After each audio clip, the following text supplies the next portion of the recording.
Sa dibdib mo'y buhay, lupang hinirang, duyan ka ng magiting sa manlulupi. Di ka pasisiil sa dagat at bundok, sa simoy, sa langit mong bughaw. May kislap ang tula at awit sa paglayang minamahal. Ang kislap ng watawat mo'y tagumpay na nagdiningning. Ang bituin at araw niyang kailan pa may di magdidilim. Lupa ng araw ng luwan, hatid pagsinta, buhay ay langit sa piling mo. Aming ligaya na pag may mga api, ang mamatay ng dahil sa'yo. Maraming salamat. Nakalimutan kong i-introduce kanina si Miss Cookie Chua, ang siyang umawit o namuno ng pag-awit sa pambansa. At si former Congressman Tanya. Nakala ko kasi kanina artista, hindi ako sure. Anyway, pero ngayon sure na ako, congressman pala.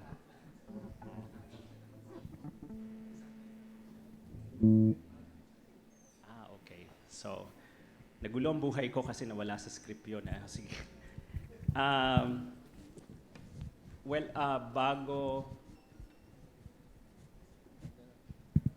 Bago magbigay ng ilang pananalita si Chancellor, muli naming inaanyayahan si Miss Cookie Chua at saka tama, si Miss Cookie Chua lang pala. Akala ko pati si Congressman Tanyada din. Sige, upang magbigay ng isang awitin.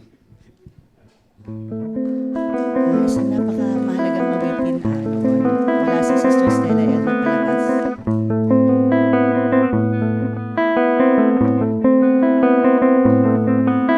Walang komplikasyon ang buhay mo noon, kalooban mo'y panatag, kalangitan ay maliwanag, ang daan ay tuwid at patag.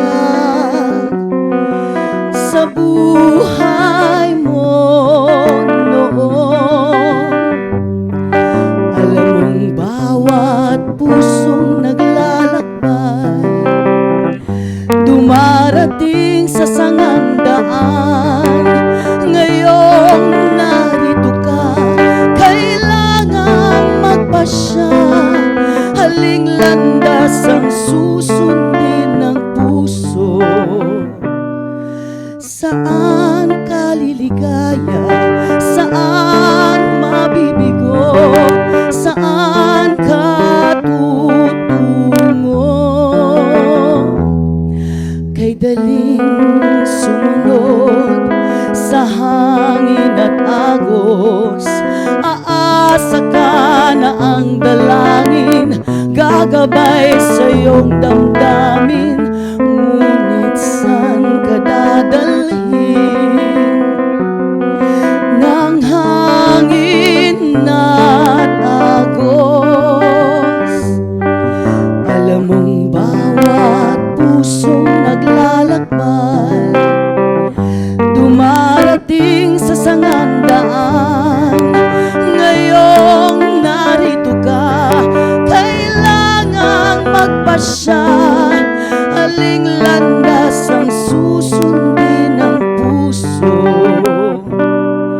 Saan ka liligaya? Saan mabibigo? Saan ka tutungo?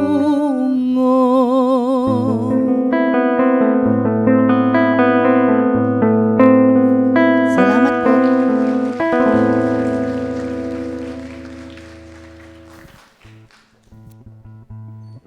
Muli maraming salamat kay Miss Cookie Chua sa ng awitin. Upang pagpatuloy ng ating programa, naririto na po ang ating butihing Chancellor. Tinatawagan ko po si Chancellor Michael Tan para po sa pagbubukas ng ating programa sa hapong ito.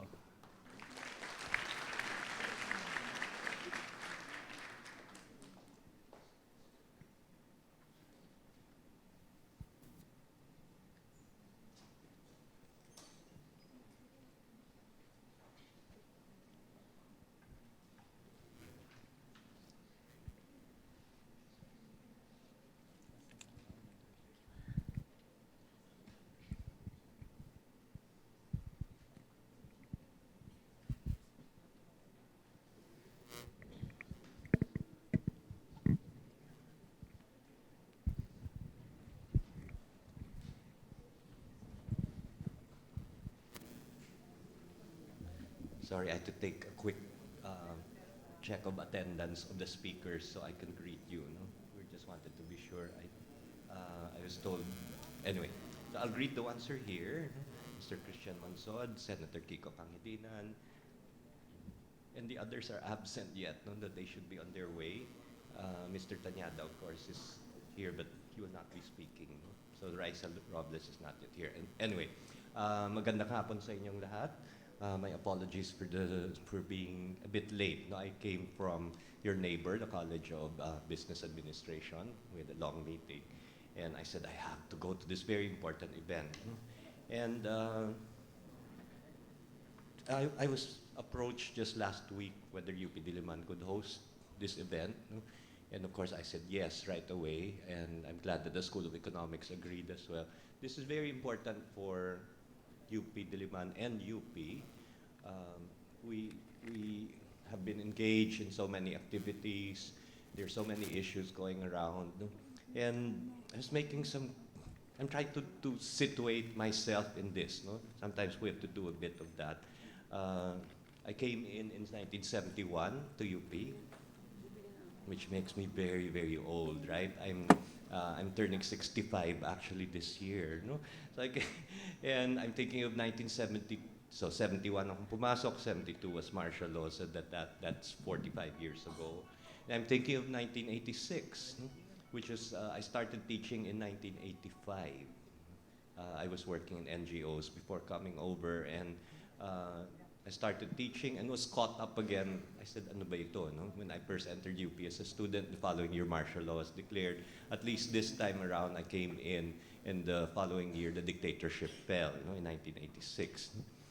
But this whole dating process, no, dating as in dates, no, is a reminder, do we keep replaying old themes? No? Is UP going to be reduced to a constant resistance? No? Resistance, I think, is a good thing, but we are becoming so anti-everything, right? And I am hopeful that today's symposium might be a way to trigger new discussions, new important discussions about what we stand for. We see the insanity, there's no other term, the insanity that has swept up the whole world, the rise of irrational populism. But rather than just lament about it, I think we have to be asking why this has happened. And it's a failure as well of liberalism in many ways. And I know many of you in the audience are very much dedicated to liberalism, and it is something that must be taken up again. And I promise you we'll do it in UP as well, that liberalism must be brought out again. What were our failures in here? I sometimes wonder, is perhaps we're not mobilizing people. I mean, it's not enough to talk about the problems. How can we get young people to become animated again? When Marcos was buried a few months ago, the response was almost immediate. It was amazing how people mobilized right away. I'm glad, of course, that UP played a key role. That was my first time to join a rally again after many years. We went out into Katipunan to join our Maria Katipuneras from Miriam, and the Blue Eagles from Ateneo, which was my original home. And there's just this feeling that the young were once again being reanimated. But even that night, I knew we would not be able to sustain that. Christmas was coming, and people will forget. And so we have to keep thinking now, how can we keep people, young people especially, interested in the issues, and not just interested, but to take a stand and to start to organize around these issues. So I'm actually talking about my expectations of our very esteemed speakers. Can we take up your speeches and your talks and bring it back to the students, let them be aware of what's going on? JP Nievas with us, he was the former student council head. I will support whatever efforts are needed to keep people not just talking, but sometimes going out into the streets, but I would hope also translating this into many other programs. No? The populace would not be where they are today if there were not so much unanswered discontent. UP, I think, and UP Diliman can start to change things. No? This is a shameless, if Ateneo has its tulong-dunong of going out into, I have to tell our young students here, no? As far as I know, no one has graduated from the high schools here in Quezon City and gotten into UP Diliman. That is obscene. I'm sorry for the term, but it is obscene. Can we in UP have something like tulong dunong? We call it something else, of course. No? Tuklas dunong, whatever.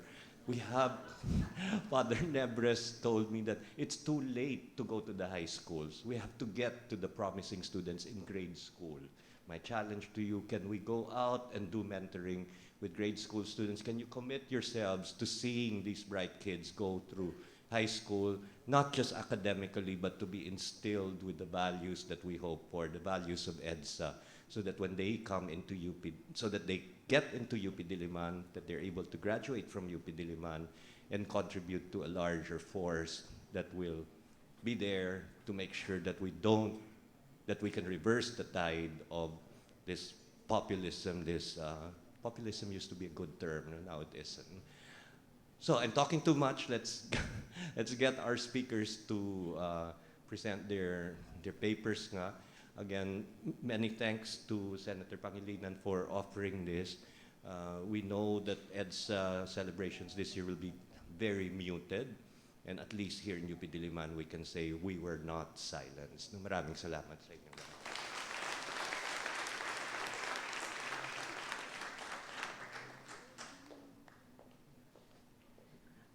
Maraming salamat kay Chancellor Tan. Konting pagpapaliwanag lang kung anong format ng ating programa sa hapong ito.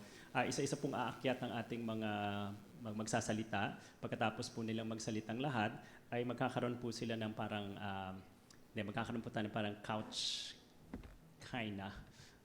na panel. That's what couch discussion. Parang panel discussion na kung saan magiging panahon din naman yon para sa pagtatanong ng mga members ng audience.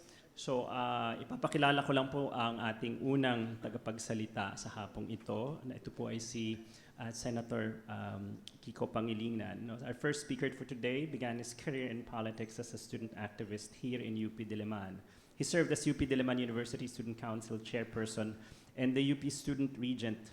Now in his third term in the Senate, he aims to institutionalize pro-farmer and fisher pieces of legislation.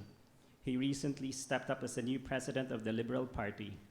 Ladies and gentlemen, please welcome Senator Francis Kiko Pangilinan.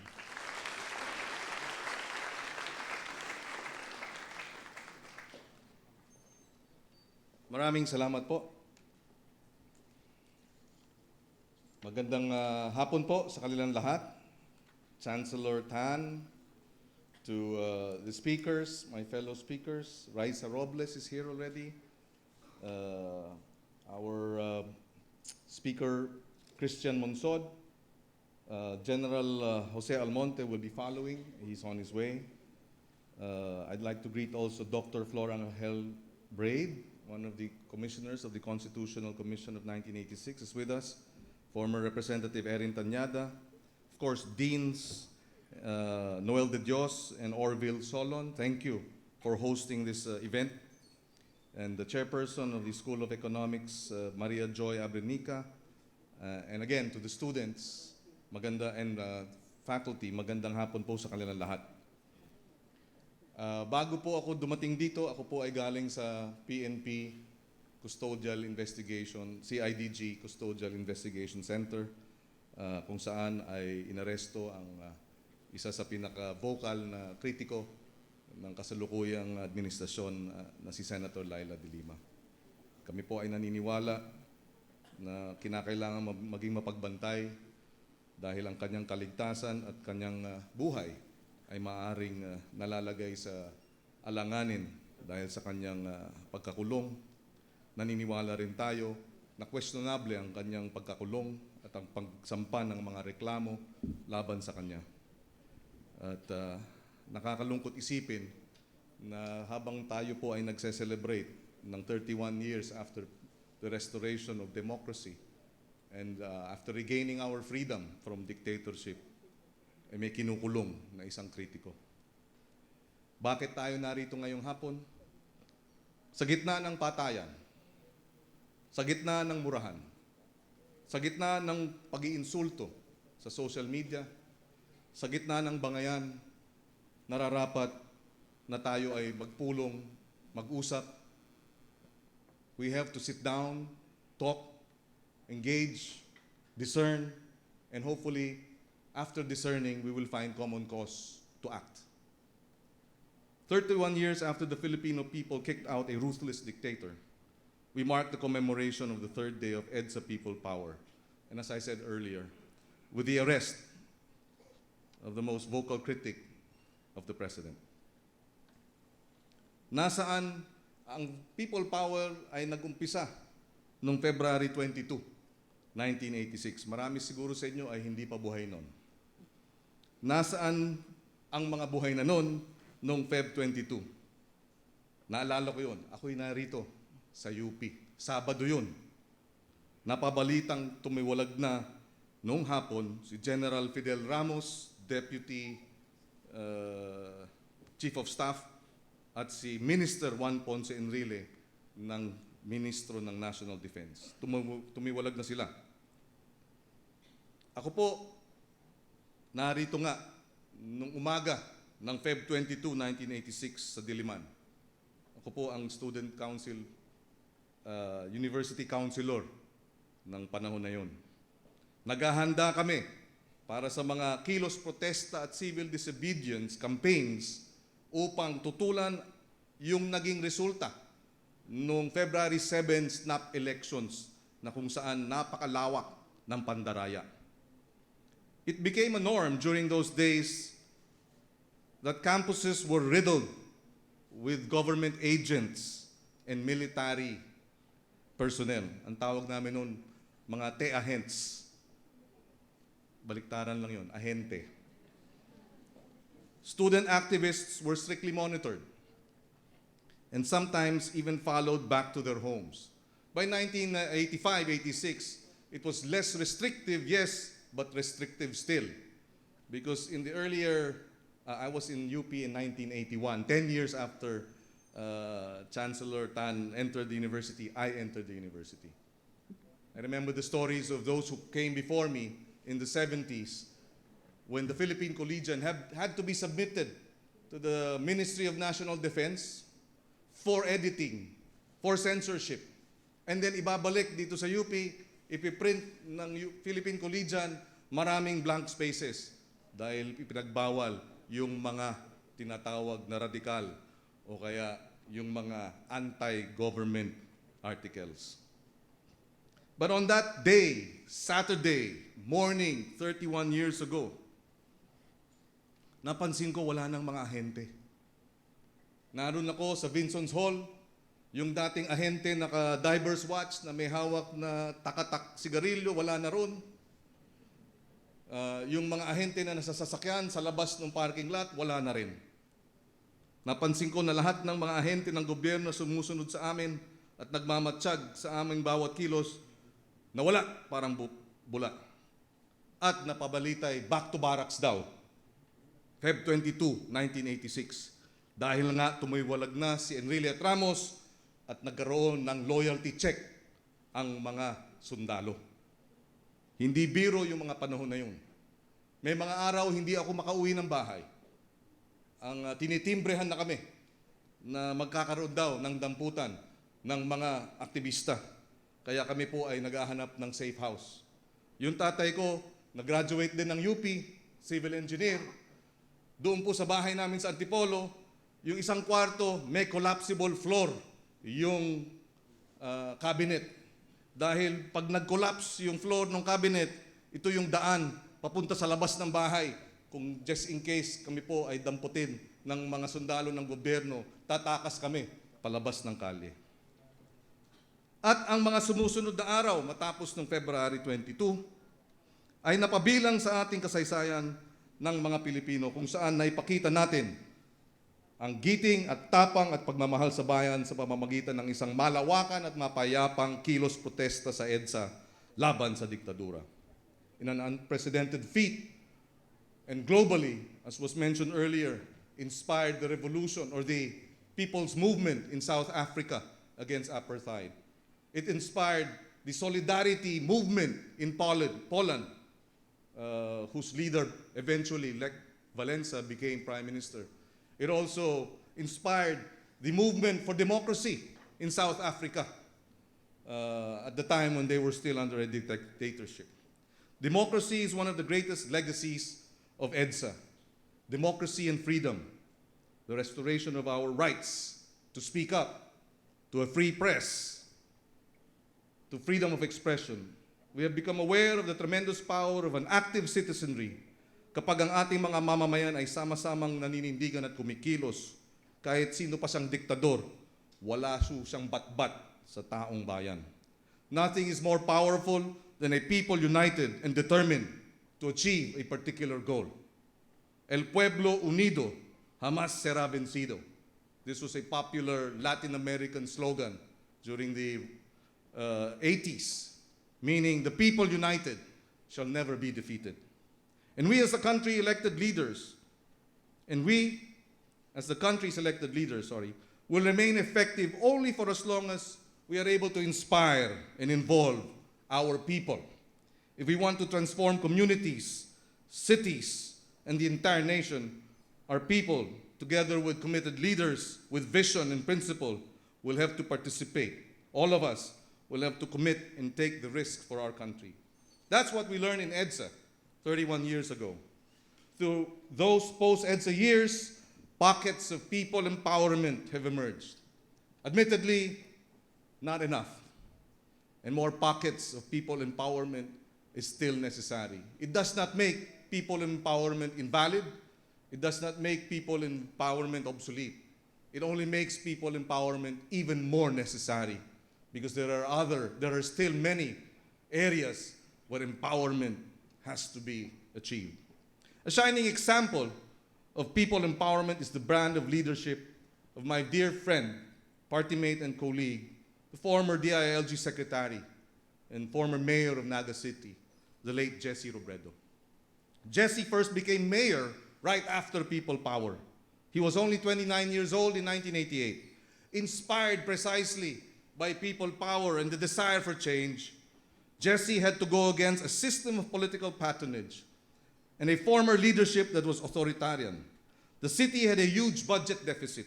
With uninspired and underpaid city government employees, a lethal combination against productivity, and a formula for him to fail. What Jesse did was mostly unheard of during those times. He shared power with the people. He said, and I quote, "In some Asian countries, and even in our beloved country, people say that democratic principles cannot work, and that the Oriental model of ruling with a heavy hand is the call of the hour."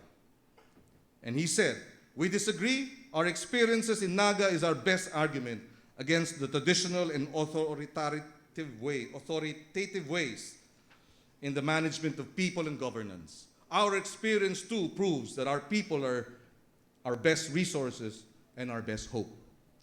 Nagtiwala si Sec Jesse, si Mayor Jesse sa taong bayan. Collectively, and I quote, he said, "Successful local governments driven by constituencies who are well-informed, wag fake news, constructively engaged, wag puro bangayan, wag puro sisihan, wag puro reklamo, and willing to share the burden of community building," hindi yung nagtuturuan at puro paninisi, "can build our country." End of quote. Yung Tagalog pala, quote ko na yun. Jesse made heroes out of ordinary people. He considered and treated the poor people of Naga as partners and assets. Working together, they resolved the long-standing land tenure problems of Naga that dated back to the 50s by launching Kaantabay sa Kauswagan, which means partners in development. Through the program, they were able to provide security of tenure to around 5,000 informal settlers and their families. Its achievement was such that the United Nations Center for Human Settlements made their program a model in 1996 in the Habitats II conference in Istanbul, Turkey. The then city government of Naka also enacted the first of its kind People Empowerment Ordinance that created and institutionalized the Naga City People's Council, which represents more than 100 civil society and government organizations that are able to lobby legislation and vote at the committee levels of the city council. By the end of Jesse's third term in 1998, Naga regained its stature as the premier city in the Bicol region. In 1999, Asia Week lauded Naga as the most improved city in Asia by virtue of its investments towards the Nagueños. From a third-class city in 1988, it rose to first-class status in 1990. Social spending rose by more than 100%. Extensive feeding programs for malnourished children and expectant mothers dropped malnutrition from the top 10 leading causes of child death in 1997, where it was 7th place 3 years prior. He was the mayor of and the people, and with the people, always part of the crowd during the translacion of Peña Francia, instead of having a VIP seat as would traditional politicians. In our way, we also work to embody the spirit of EDSA at the national level. When I ran for the first time as senator in 2001, that was right after EDSA Dos. People Power 2, wherein President Estrada resigned from office after a scandalous being embroiled in a scandal on wetting and other corrupt practices. When we ran in 2001, after EDSA Dos, our slogan was Kumilos kasama si Kiko. It did not say si Kiko ang pag-asa ng bayan. It did not say si Kiko ang siyang manunungkulan, etc., etc. It said Kumilos kasama si Kiko. Believing that only when citizens actively participate in governance, together with committed leaders, can we truly effect change in our communities and our nation. As chairperson of the Senate Committee on Justice in 2001, we mobilized the justice community, the law students, the law schools, the judges and their organizations to push for reforms in the justice system. As such, we were able to double the pay of judges and justices in 2004. We were able to increase the compensation benefits of our prosecutors. We were able to establish an alternative dispute resolution mechanism. We were able to establish the Judiciary Executive, Legislative, Advisory, and Consultative Council, which is composed, by the way, of the President, the Senate President, the Speaker of the House, and the Chief Justice to address modernizing our justice system. When we were chairman of the Committee on Housing, we partnered with Gawad Kalinga. Gawad Kalinga was only, in 2001, as chairman of the Housing Committee, we sat down with Tony Meloto. By that time, there were only 20 Gawad Kalinga sites outside of Metro Manila. We sat down with him, we partnered with Gawad Kalinga, we provided funding for Gawad Kalinga. After 5 years, there were close to 1,000 Gawad Kalinga sites in the entire country. And again, because we were able to mobilize communities, empower communities to address the problem of community development and housing. Also, during our first term in 2001, we established the search for the 10 Accomplished Youth Organizations, or TAYO. Again, bakit tayo? Dahil hindi ako, hindi sila, hindi kami, kung hindi tayo. Sa pamamagitan ng ating sama-samang pagkilos, tayo ang maghuhubog ng ating kasaysayan, ng ating lipunan. But national politics can sometimes be the stage for political maelstorms, ika nga. Such was the case in 2007. Lines were drawn between ERAP and GMA. ERAP was ousted in 2001. GMA was being asked to resign in 2005 after the Hello Garci controversy. And so these were the two tickets, ERAP and the opposition, and GMA and the administration. And I was to run for re-election. I had asked GMA to resign in 2005 after the Hello Garci controversy, and of course I had asked ERAP to resign in 2000. after the wedding controversy. So where do I go? ERAP or GMA? And I felt in the end, if we were to be true to our convictions, if we were to be true to what we believe is right, we would go neither ERAP or GMA, and we will go to the people. And we did go to the people. We ran an independent run. We did not join the administration. We refused 150 million pesos worth of campaign funds offered by the administration. We also refused the opposition. We trusted people. We went to our organizations. We went back to the communities. Those we partnered in the communities for those 6 years that we were in the Senate, we went back to them. We went back to them and we challenged them that we should come together and move the nation towards a new direction. And thankfully, I won. I was number 5 of 12. It was political suicide, they said, but now I will say it's never political suicide when you trust the people and mobilize the people towards a common objective. Today, we are facing several challenges, obviously. As I said earlier, amidst the killings, amidst the cursing, amidst the controversies, charter change, extrajudicial killings, death penalty, there's so much toxicity. In social media, I would venture a guess, if you're not on Facebook, you must be very happy. Because there is so much toxicity on Facebook. And there's not enough conversation.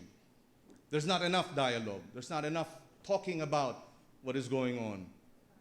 And that's what we have to start doing. That's why we have this forum today.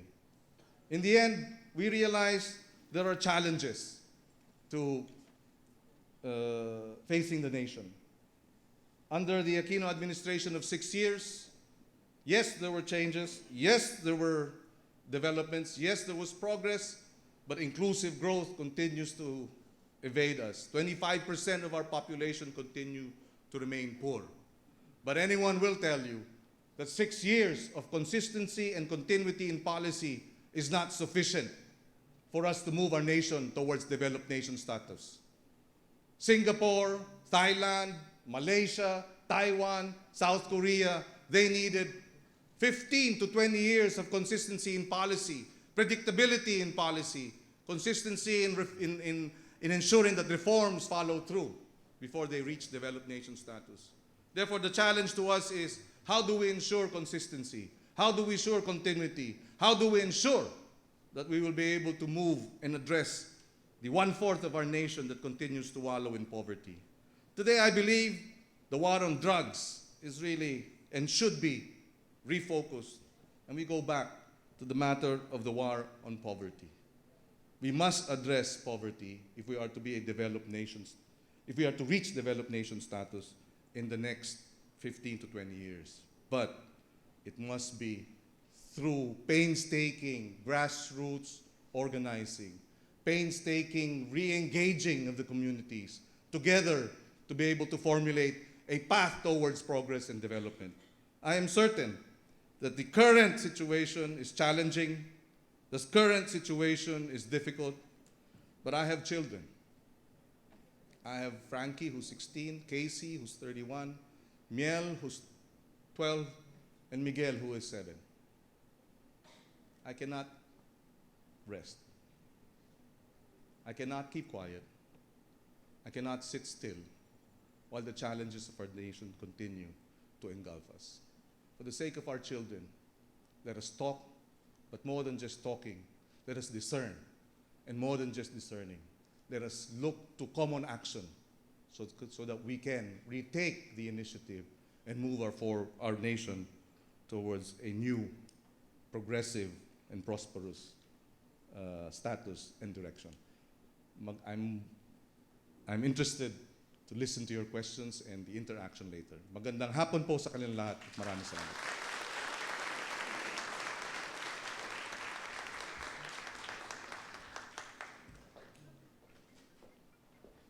Maraming salamat kay Senator Pangilinan. Ang susunod po nating magsasalita was a member of the 1986 Constitutional Commission. He was appointed as chairman of the COMELEC in 1991 by President Cory Aquino, a position he held until his retirement in 1995. During his term, the COMELEC and the electoral process had the highest credibility rating, and he also managed the first peaceful transition of power after martial law. More importantly, our next speaker was the Secretary General of the National Movement for Free Elections, or NAMFREL, during the 1986 elections.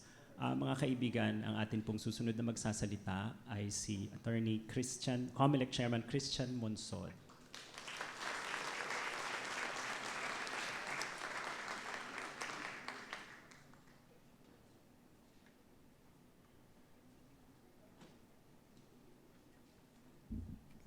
Thank you very much. I want you to know that Michael I won't tell my age, but he's almost like my son. I'm only here because I managed to outlive my peers.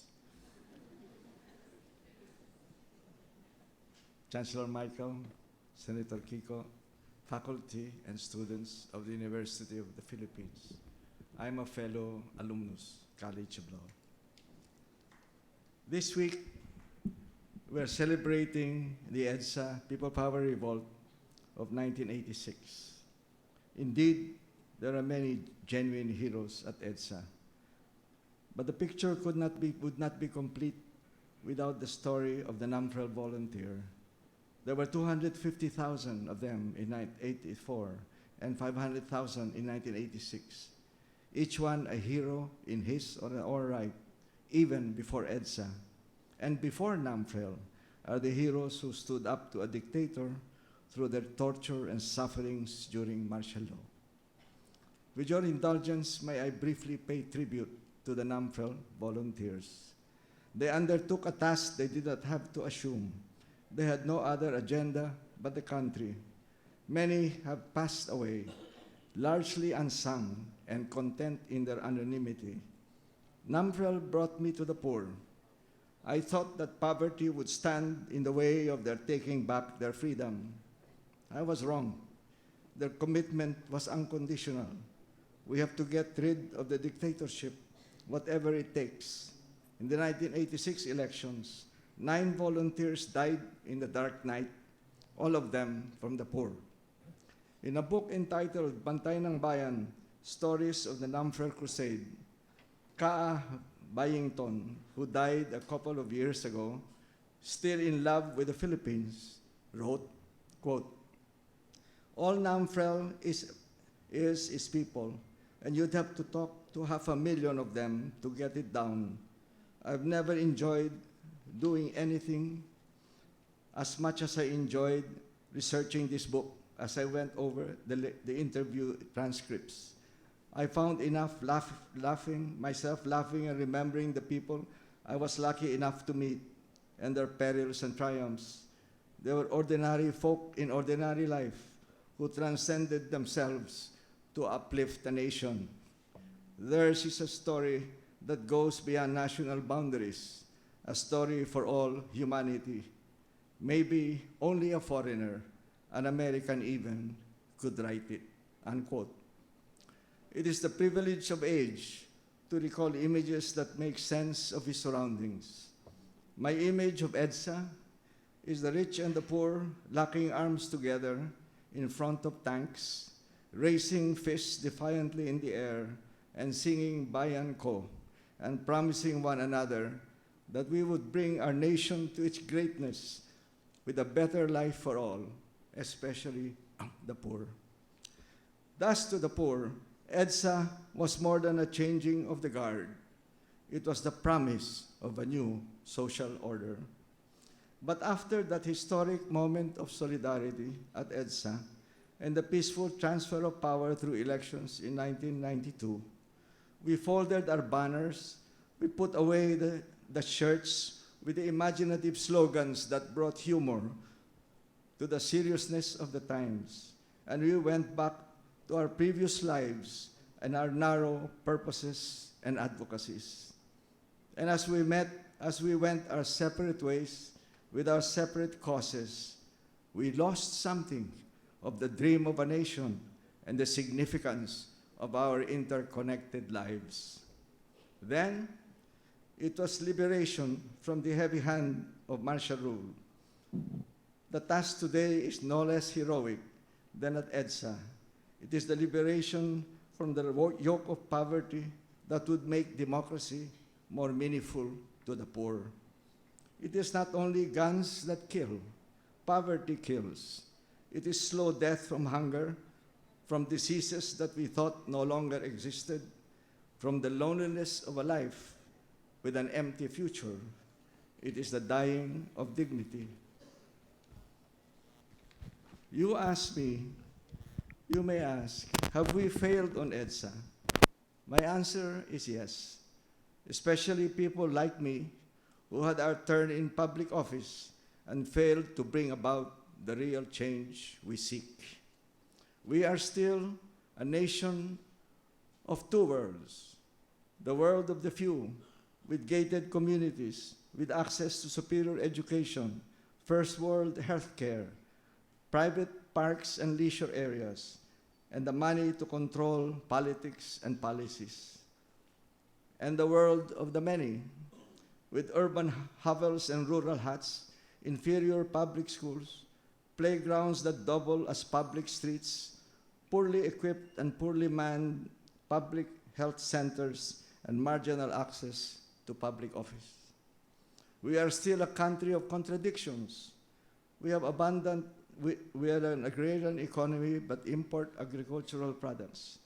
We have abundant fishing resources, but our municipal fishermen have dwindling fish harvests. Our coconut industry has earned billions, but our coconut farmers are among the poorest of the poor. The indigenous peoples used to own all this land, but they are land poor. We are first world amenities in the urban areas, but no housing for the poor. Our workers are among the best in the world, but have no security of tenure in their own country. We have huge mineral resources, but poverty incidence is among the highest in the mining areas. Our country is one of the top biodiversity and endemicity area of the world, but our mountains are denuded of forests. We have some of the best social justice and empowerment laws, but corrupted judicial rulings victimize the poor. I am sure that many more contradictions you can think of, and you can add them to that list. 31 years after EDSA and the promise of a new social order, we still have the twin problems of mass poverty and one of the highest inequality among our peers in our part of the world. I will not belabor the data. The School of Economics has all of them. The social reform programs are underperforming, and the social divides have not changed. And I submit that the biggest divide among our people is not culture or identity or territory, but the divide between the rich and the poor, whether within a Christian community, within a Muslim community, an indigenous peoples community, or within the nation as a whole. Last Monday, the International Commission on Transitional Justice of Bangsamoro cited that a few allied Muslim families were favored by the Marcos dictatorship with vast tracts of land, while the poor Muslims were dispossessed of theirs. We are a failure of development defined as sustained high growth plus equitable distribution of its benefits. In other words, we have so far failed in human development, which is, quote, the process that widens the range of people's choices to lead a long and healthy life, to be educated and knowledgeable, and to enjoy a decent standard of living. It includes political freedom, guaranteed human rights, and self-respect, unquote, from UNDP. The Philippine Human Development Report 2012-2013 also points out that human development is about the welfare of people and not the development of places. the nature of economic development is uneven. It's not about bringing jobs to people, but giving people the capacity and mobility to choose where to go. But the principle is different when it comes to quality education and quality healthcare. Breaking the vicious cycle of the children of the poor means bringing these services to wherever they are, regardless of the cost.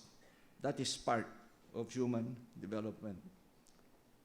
Experts say that a number of factors account for our laggardness in addressing poverty and inequality. But foremost are flawed policies and weak institutions that are rooted in a feudalistic system that has been impervious to change for generations, and of course, corruption. Our worst failure is Muslim Mindanao. We are told by the present government that the problem of our country is Imperial Manila, hence the need to shift to federalism. But I submit that we have failed in development, not because of the Constitution, but because we have not fully implemented it, especially its provisions on social justice and on local autonomy. The Constitution is not the problem, it is part of the solution. In a hearing last Wednesday at the Senate, I argued there is no need for federalism to address our challenges today. What are they? Number one, the ordinary concerns of ordinary people: criminality, drugs, traffic, delivery of services, corruption. Two, peace in Mindanao and with the National Democratic Front. And of course, three, the challenge of development. I also said that federalism is a Trojan horse for an overhaul of the Constitution to suit the President's authoritarian ways of governing, and a charter change to that end, even if well-meaning, imperils our democracy and should not be allowed to happen. I contend the Constitution already provides the framework and compelling principles to address the challenges we face. But how can it be properly implemented or even debated if there is pervasive ignorance about it? About 73% of our people admit to not knowing anything about our Constitution. We are told that an ignorant people cannot remain a free people because democracy cannot survive for long with civic ignorance. And if we do not do anything about it and prefer to live with our frustrations about who is accountable for things that go wrong, someone will eventually come and say, I will solve your problems if you give me total power. And we will give it to him. And that's when democracy dies. This was the warning of a former US Supreme Court Justice about 5 years before Mr. Trump appeared in the horizon, and his opinions are being revived in the national discourse in the United States. That warning resounds in our situation today. The 1987 Constitution was the first time that we spoke to the world as a truly independent and democratic Filipino nation. It is a document that had not been imposed on us by any colonial power or by a dictatorship. The Constitution reflects our history and aspirations for the future. We could have completely overhauled our system and a form of government, but in our national consultations before its writing, the people overwhelmingly preferred the stability of familiar structures, democratic, representative, presidential system with checks and balances and separation of powers. And overwhelmingly, the people said they wanted to directly vote for president. But the Constitution also innovated with three central themes. First, the heart of the Constitution is social justice, with the poor as the center of development. Second, never again to any authoritarian government.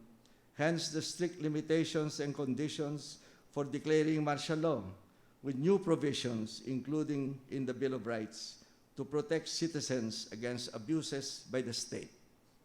Third, the national destiny must firmly and safely rest in Filipinos themselves. Never again amendments to the 1935 Constitution that gave Americans equal rights to our patrimony, foreign military bases, and economic policies where even our exchange rate after independence could not be changed without the approval of the US President.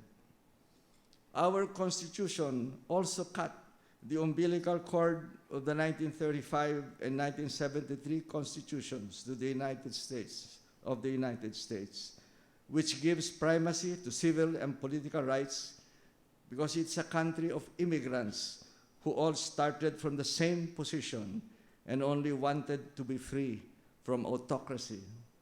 Hence the emphasis in the United States on individual rights and a market economy.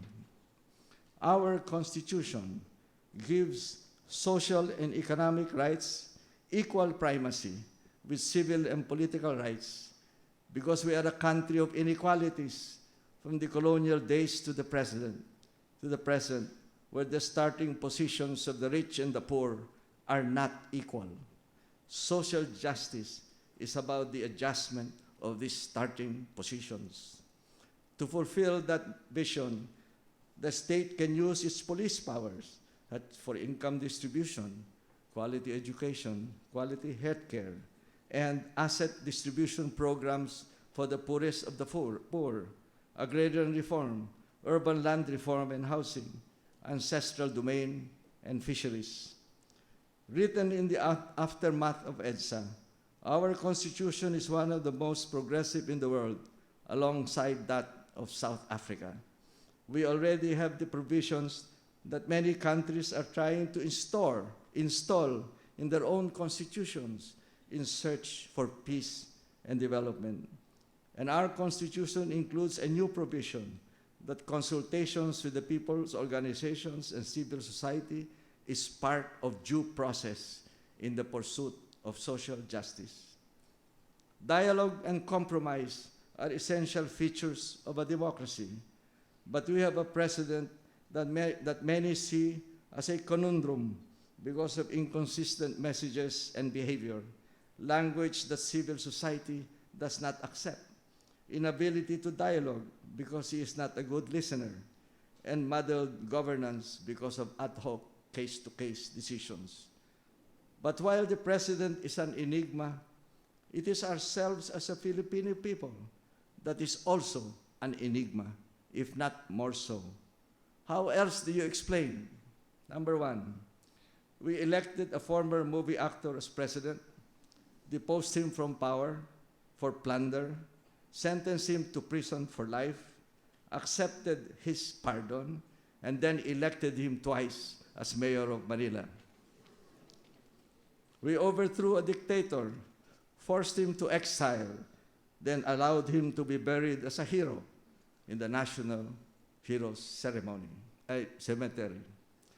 We accept with almost unlimited patience mass poverty, paralyzing traffic jams, rampant corruption, and the inefficient delivery of public services. Number four, we fail to see that we, the citizens, are the principals and our government officials are our agents.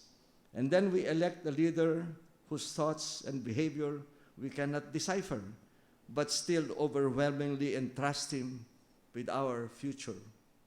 Where are we now? In preparing my papers, I asked the farmers and indigenous peoples I work with, Task Force Mapalad, Pesante, Katarungan, Kaisahan, Pakisama, about their views on the present situation. There is near unanimity that they support the president because his policy directions on asset reform and the environment are pro-poor. As to whether they already feel the effects of these policies at the ground level, most say not yet, but they firmly believe this will come. That's how much they trust him.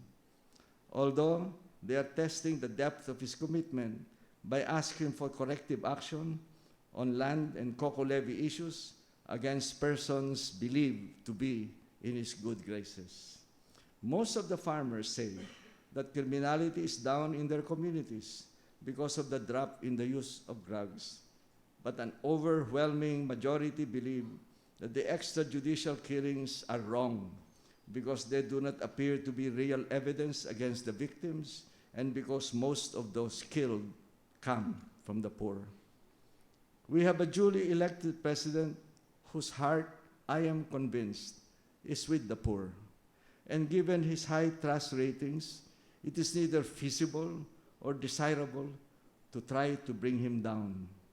But he is an enigma because his pro-poor agenda is correct, but the means he wants to use are wrong. And the use of fear and force in governance is not sustainable, as shown by the strong reaction of the poor against extrajudicial killings. In that regard, I think that the suspension of the campaign against drugs and the pivot to address the rogue elements of the PNP is a good and hopeful move of the President.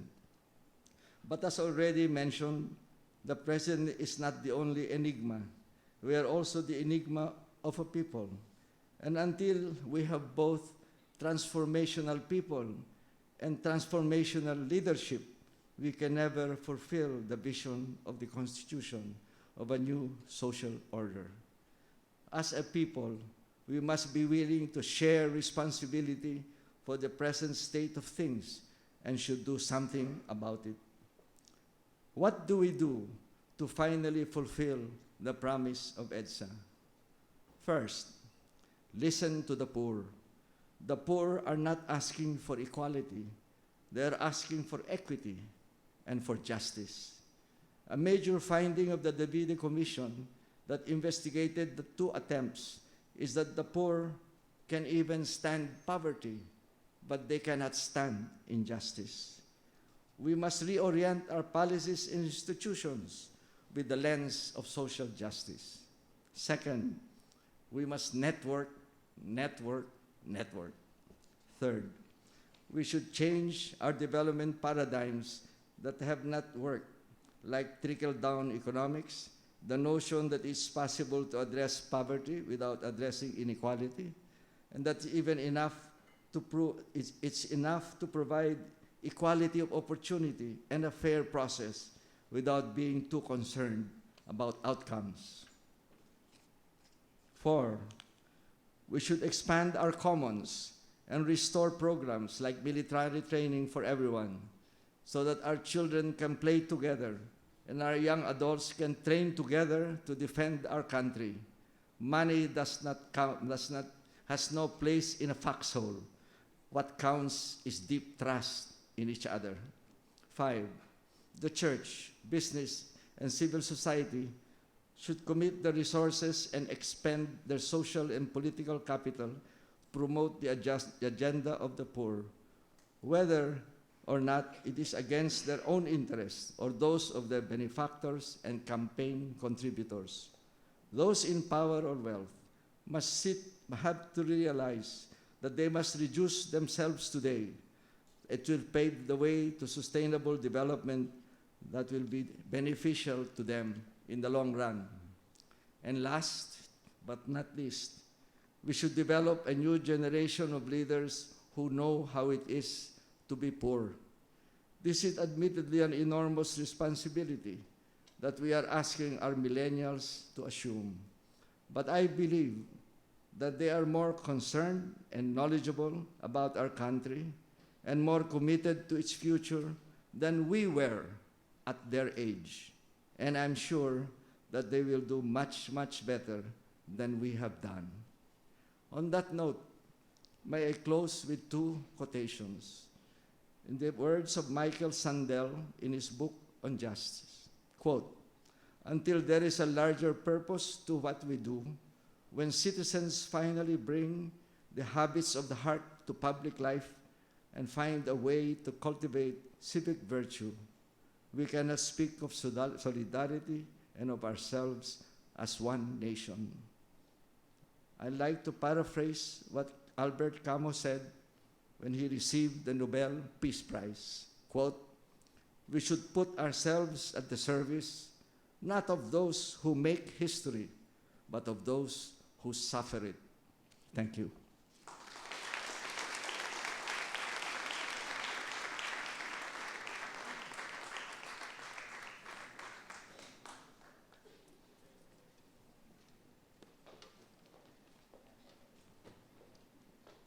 That was very moving. Thank you very much, former COMELEC Chairman Christian Monsod. Before we proceed, I would like to acknowledge the presence of some of our lawmakers who are here and former lawmakers. In the audience, we have Congressman Edgar Erice, representative of Caloocan. Yeah.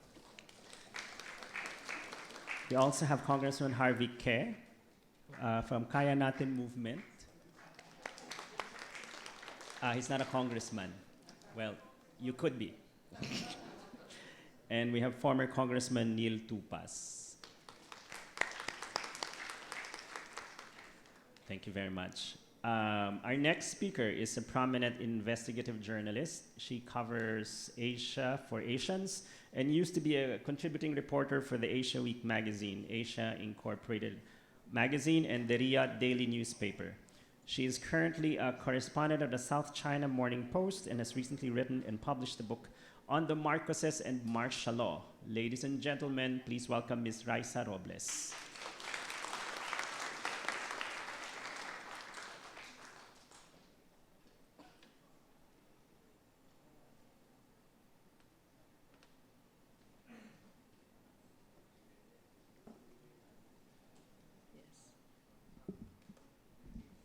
Okay. Good morning. Good afternoon, sorry. This is the first time that I'm going to use some slides, so please bear with me. Okay. I'm greatly honored to be here with all of you today. UP holds a special place in my heart. It is where my mind was deeply challenged and where I held my first job as a student assistant of an esteemed English professor, the late Concepcion Dadufalsa. UP is where seeds of political dissent and also seeds of authoritarianism germinated. Jose Lava, founder of Partido Comunista ng Pilipinas, studied law here. So did dictator Ferdinand Marcos. According to Marcos' late lamented propagandist Primitivo Mijares, Marcos told him that while a senior UP law student, he had written a thesis on the need for strongman rule, which he called constitutional authoritarianism. The clash of diametrically opposing ideas and views has invigorated UP for over a century. It is in this spirit that I join today's discussion on the relevance of the first EDSA People Power today. It's quite relevant, especially today. The fact that President Rodrigo Duterte may be skipping the EDSA celebration, I don't know if he did. The fact that Malacanang Palace has ordered the EDSA celebration to be quiet and simple and a day of reflection, whatever that means, and the fact that the palace will not stage the traditional salubungan, which commemorates, sorry, I forgot all about the slides. Could you flash the first slide, please? Okay, this is, for those who remember, this is the UP Diliman Commune. When the students barricaded the front of UP, the oblation, and called it the Diliman Republic. Okay. Okay. The fact that the palace will not stage the traditional salubungan which commemorates coming together of renegade forces that had broken away from the Marcos dictatorship and which culminates with the jumping of joy of General Fidel Ramos at the false news that Marcos had fled. All of these show a concerted effort on the part of the Duterte administration to dumb down the significance of EDSA in Philippine history and erase EDSA from the collective memory of the Filipino people. I'd like to show some slides of the EDSA revolution. These were taken by my friend, photojournalist Sunny Camarillo.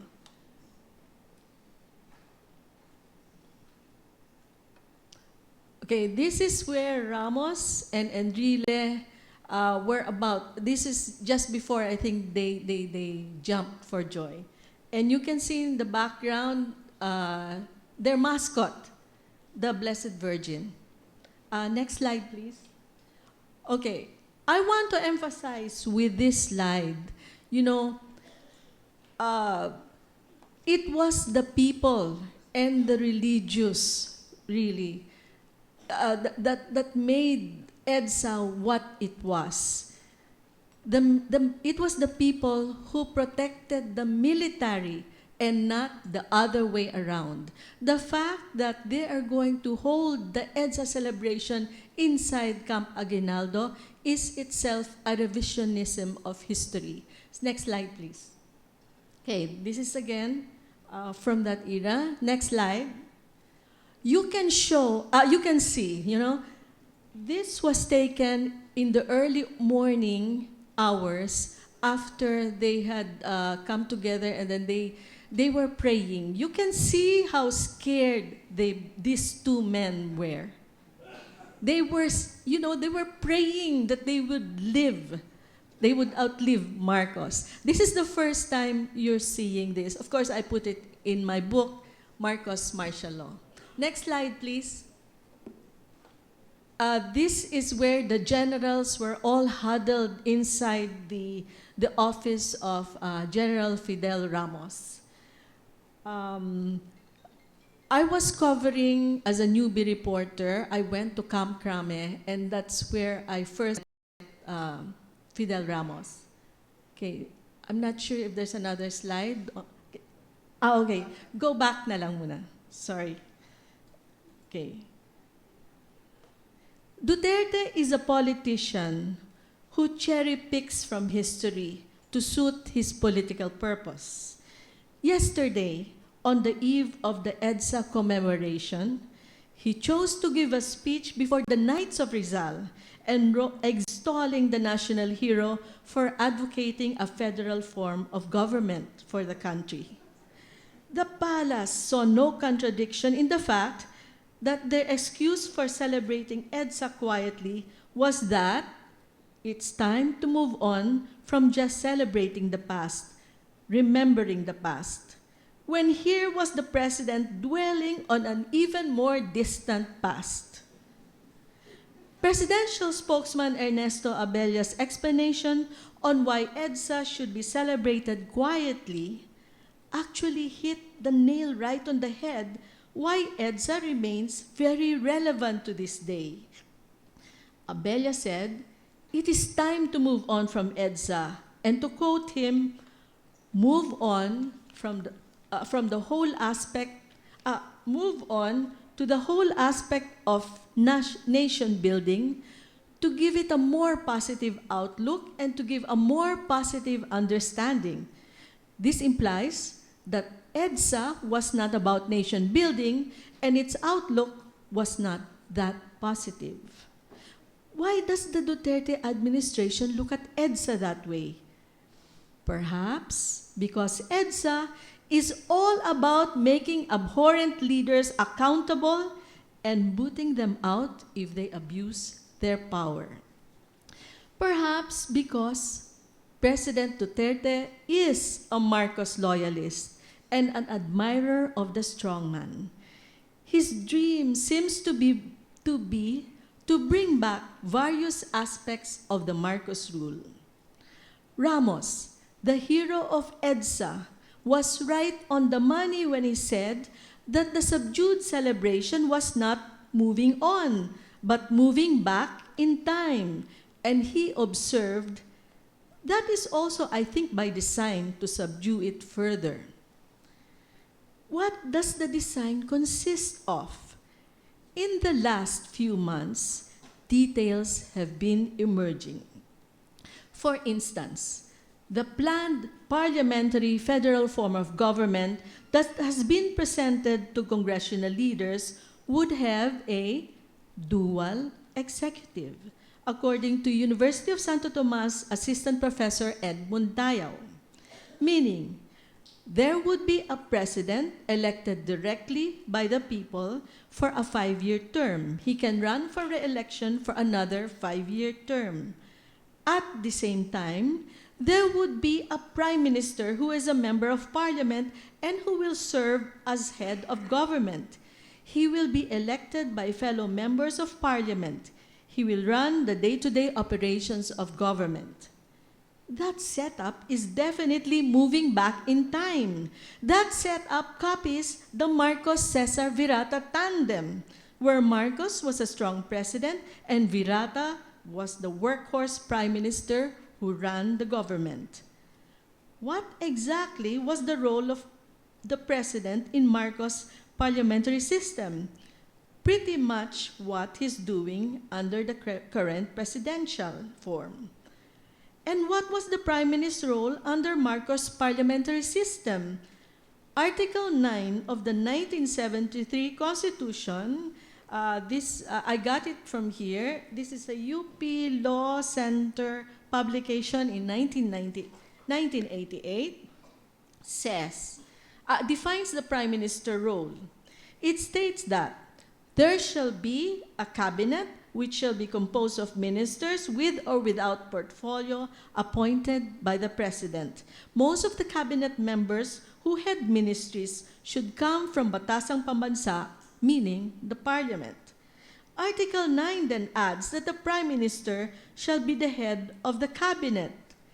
He shall, upon the nomination of the President from among members of the Batasang Pambansa, be elected by a majority of all members therefore. Under such a setup, what you will have is a very strong president without checks and balances. Unlike the Marcos system, Duterte's setup, according to Professor Edmund Dayaw, will scrap the position of vice president. Dayaw's group has not explained the succession formula in case the president dies. Who do you think Duterte's prime minister and successor is likely to be? Most probably, Ferdinand Bongbong Marcos. During the vice presidential debate in April, Bongbong disclosed what Duterte had promised him. Sinabi ni Mayor Digong, kapag hindi nalutas ang problema ng krimen in 3 to 6 months, ibibigay na raw niya ang pagkapangulo kay Bongbong. Hindi niya sinabing ibibigay niya kay Senator Alan. On the part of Marcos, his 1973 Constitution provided for a vice president, but the post was only made available during the snap election in 1986. Marcos was allergic to vice presidents, having quarreled with his vice president, Fernando Lopez, whom he accused of plotting against him. Sounds familiar. 1986 EDSA People Power put an end to Marcos' semi-presidential parliamentary setup and restored the presidential form of government with all its checks and balances. Duterte has made no bones about his deep dislike for checks and balances. In August last year, Duterte threatened to declare martial law if Chief Justice Lourdes Sereno stopped his war on drugs. In the same month, Duterte also threatened to shut down Congress if it bungled his plan to change the Constitution and set up a parliamentary federal system. The fruit of the 1986 EDSA People Power is the 1986 1987 Constitution. He wants to change that too. In August 2015, Duterte told Philippine Daily Inquirer that, open quotes, the wellspring of corruption is the Constitution itself, because the Constitution limits presidential powers on, open quotes, all money matters and budget appropriations, close quotes. Duterte said that in contrast, a mayor, like he was in Davao City, was not hamstrung by the Constitution in shaking up state bureaucracy from the head down to the janitor. His own presidential legal counsel, Salvador Panelo, has openly talked about Duterte setting up a constitutional authoritarianism. By the way, Marcos called his form of government constitutional authoritarianism. What Panelo had in mind, he told Karen Davila on her show Head Start on September 15, 2016, close to the anniversary of Marcos' declaration of martial law. Panelo told Davila that he was proposing would be constitutional because, and I quote, "You revise the Constitution, give the powers to the President, legislative and executive powers." So in a sense, parang dictatorship kasi dalawa ang powers niya. Pero constitutional eh.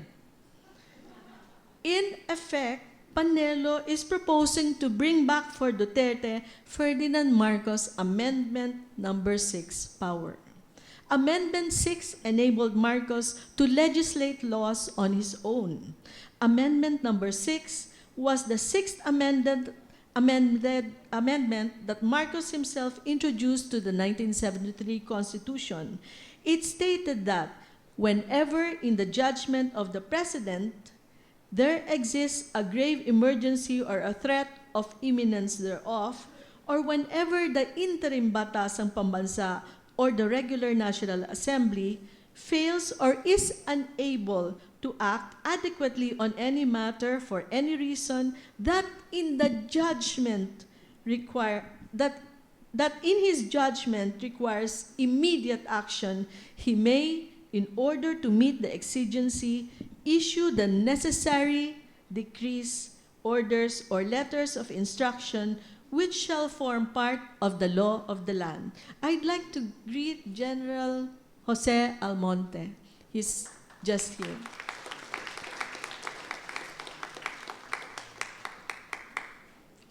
Just going back to my experience in EDSA, there was a point when I was in Camp Crame on the second day. General Ramos and all his generals were there in the room, and suddenly General Ramos tells us very calmly, all the media were present there, "Ladies and gentlemen, I think you should go down immediately. The tanks are coming." All of us scuttled downstairs, and I was wondering, where do you go if the tanks were coming? How do you, secure yourself? And then, that was, suddenly, while I was trying to rush along a corridor, I see this military officer. He was very, very casually leaning on the wall like that. And then I eavesdropped. He was talking to somebody. And he said, "The people stopped the tanks." I could not imagine what that meant. I thought the person who said that, was the ugliest handsome man I ever saw. And that was General Almonte.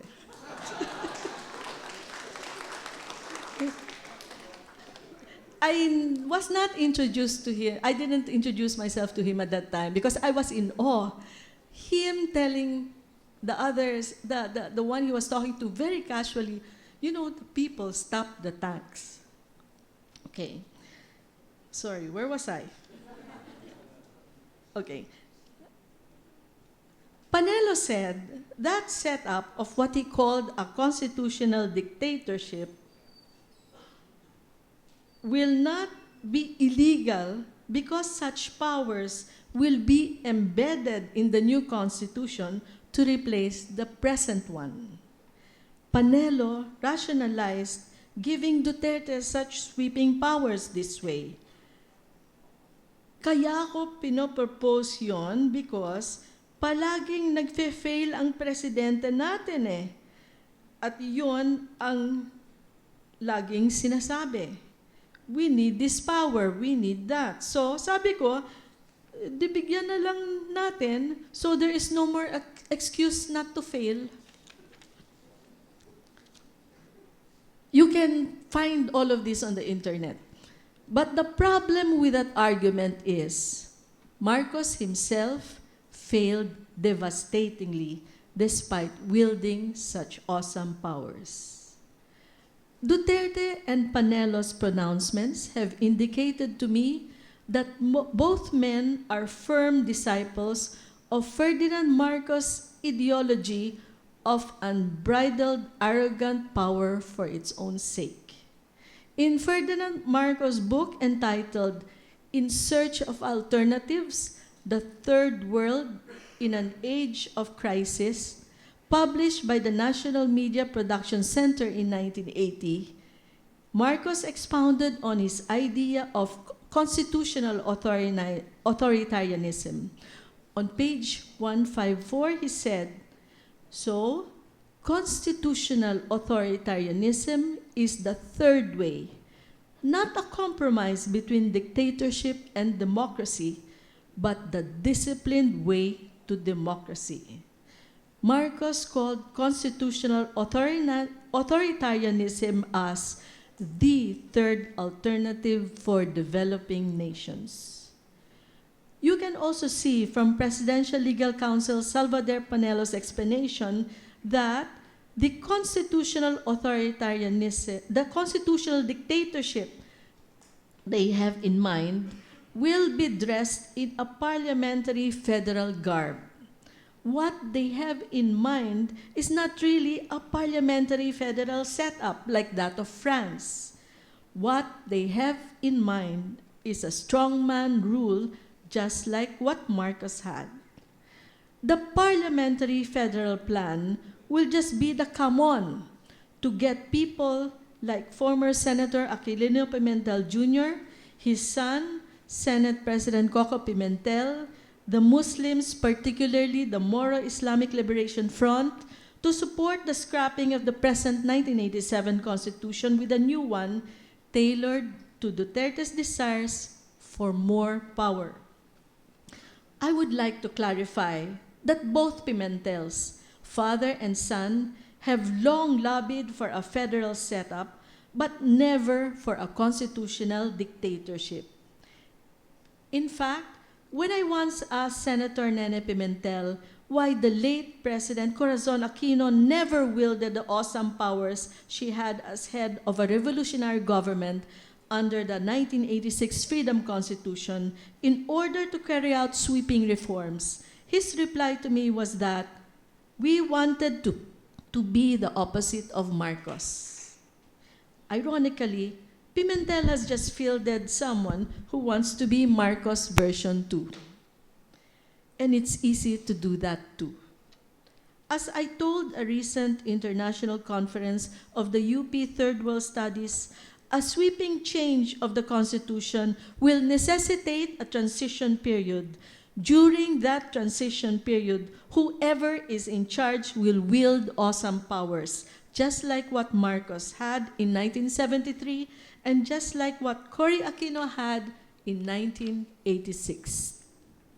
Marcos used his awesome powers to transition from a presidential democratic form of government to a dictatorship disguised as a semi-presidential parliamentary setup. Duterte says he is changing the Constitution for the good of the Filipino people and the next generation. But he defines good in a different way. For instance, to him, killing drug addicts, pushers, and traffickers without due process is good for society. Finally, there is another thing I observed about Duterte, only because I was writing my book, Marcos Martial Law, Never Again. After he won the presidency last year, I was startled to hear him say a particular phrase which I had encountered during the research on my book on Marcos Atrocities. On May 17, 2016, after the New York-based Human Rights Watch had raised an alarm over the Davao death squad, Duterte sarcastically said, "If criminals in the book of these foreigners have their human rights, peace-loving citizens should also be entitled to some human wrongs to protect themselves." Next slide, please. Okay. His use of the phrase human wrongs rang a bell in my mind. I knew I had read the exact same phrase, human wrongs, somewhere. Going back to the mountains of documents I had used, I found that the narration of 36-year-old Noel Etabag, which he had secretly given to the task force detainees of the Philippines about his arrest and torture in 1982. Etabag wrote, "I was dragged into another room and the tactical interrogation began. The man who first approached me said, 'Don't think that we will not hurt you. We have no human rights here, only human wrong. Carter is no longer president, it's Reagan now. You talk and we will not hurt you. Do you know that we can easily liquidate you now? Nobody knows that we have arrested you, and nobody knows that you were brought here.' Then the round-faced man rained powerful blows on my abdomen and ribs," said Etabag. Next slide, please. Go there. That's Noel Etabag. He was the one who secretly gave his affidavit on how he was tortured to the task force detainees. Okay. Duterte shares the same mindset as Etabag's torturer.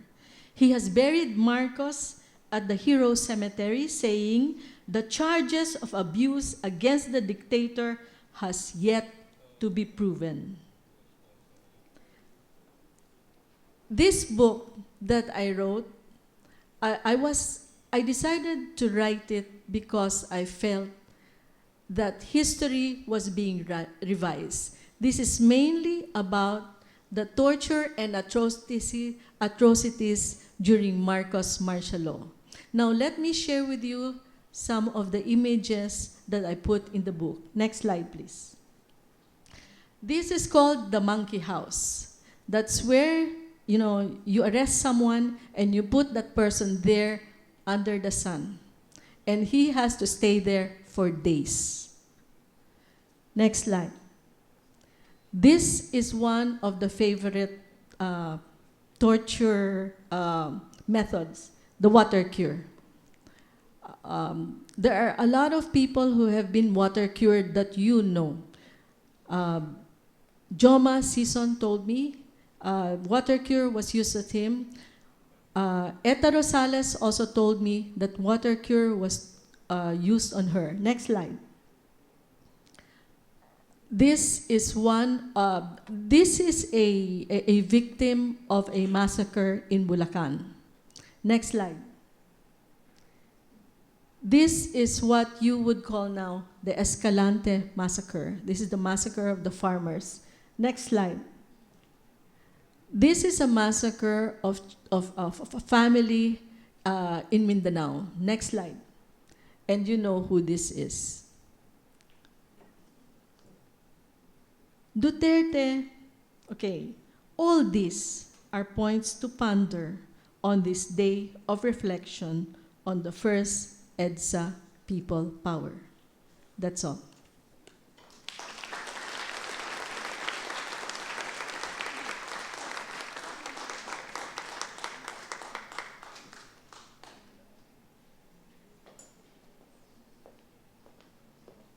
Maraming salamat kay Ms. Robles. Nakakatakot yung kanyang mga ipinakita. Nakakatakot at nakakalungkot. It's something to reflect on, I think.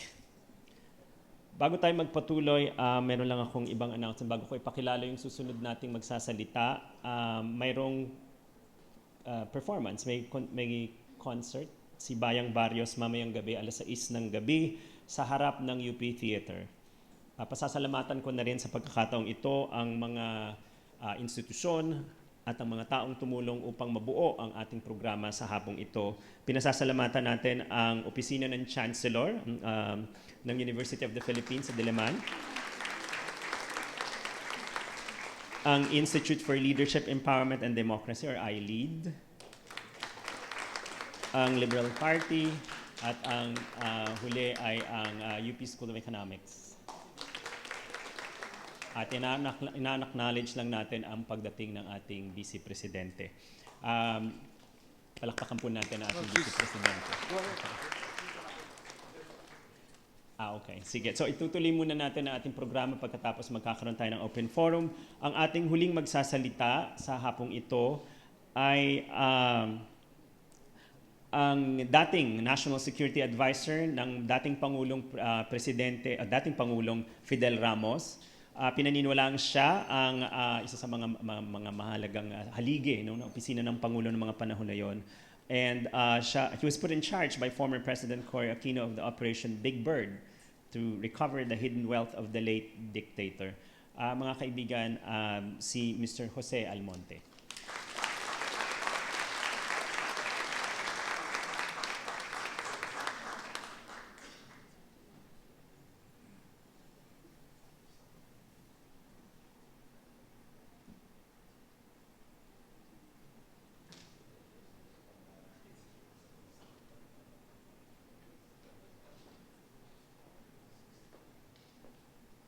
Pasensya na po kayo.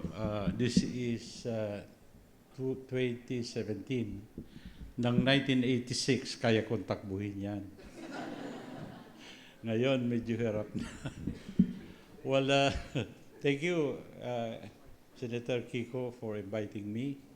I didn't know I have to speak, but from what I gathered, I can say something for 3 minutes or 5 minutes. So I prepared a small paper for 3 minutes. But because it is this revolution that we have gone through, maybe 5 hours should not be enough for me. So anyway, thank you, Risa, for the nice introduction. You know, before I begin, even how small is the time, may I tell you this, in extension to Risa's introduction. You know, after the EDSA revolution, there were a few people who were very popular. Gringo, si Red Kapunan, si Vic Batak, si Gerald Ramos, si Secretary Enrile.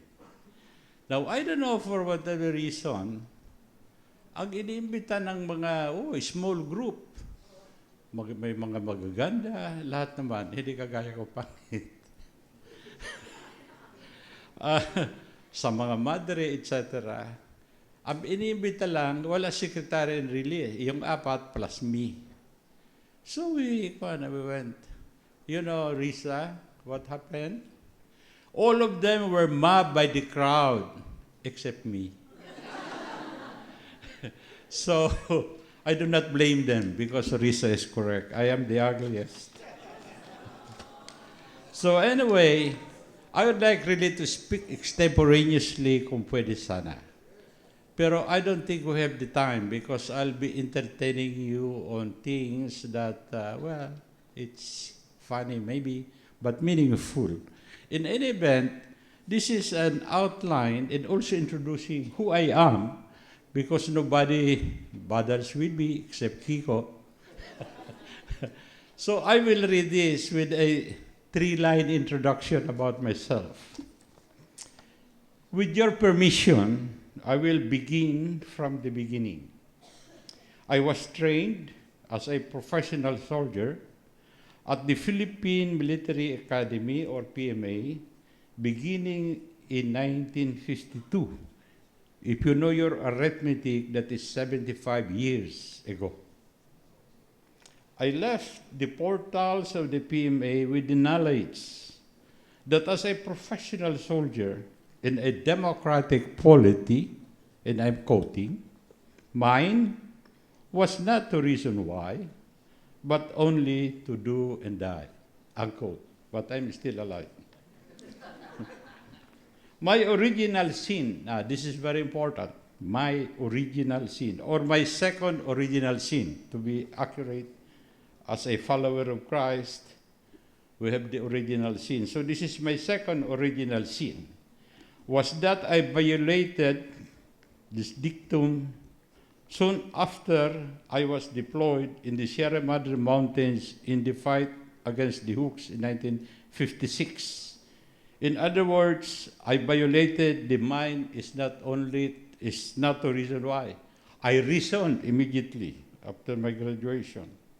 I questioned why our political leaders were ordering us to hunt and kill the very people who paid for our education. I accepted the rationale that the Hooks have risen to bring down the government by force, and it had no choice, meaning the government, but to exercise its constitutional and legal duty to call on the armed forces and the police to suppress their rebellion. But I had another question, and this is very important and maybe relevant to why we are here today. Why were they rebelling against the government? That was my question 61 years ago or so. It's still my question today. And this is, to me, why the 86 revolution took place. I have dedicated, since 1956, when I first asked this basic question, I have dedicated myself to find an answer or solution to this compelling issue. But up to this day, after 71 years later, I am still groping for a satisfactory answer. That is why, now please take these statements with some caution, because you may not like it. But you will like it when I go to the end. That is why I was relieved to know that of all the presidents after former President Ramos, only President Duterte is trying to continue the basic reforms initiated by the Ramos government for the purpose, now this may be a new phrase for the UP, because I had advocating this when I was in Picas, but for 10 years, all I had is a demonstration in the office because they do not believe. Now, I am saying this now, that the purpose was to establish a national enabling environment. I say this here, but let me explain this, then later I may repeat. You see, our problem, at least this has been my experience, we have been addressing frontally poverty, inequality, corruption, crime, drugs, and all other difficulties associated with underdevelopment. And since 1946, when we recovered our independence up to today, we are still addressing the same problems. And they have even deteriorated. The question is why? Bakit po nangyari?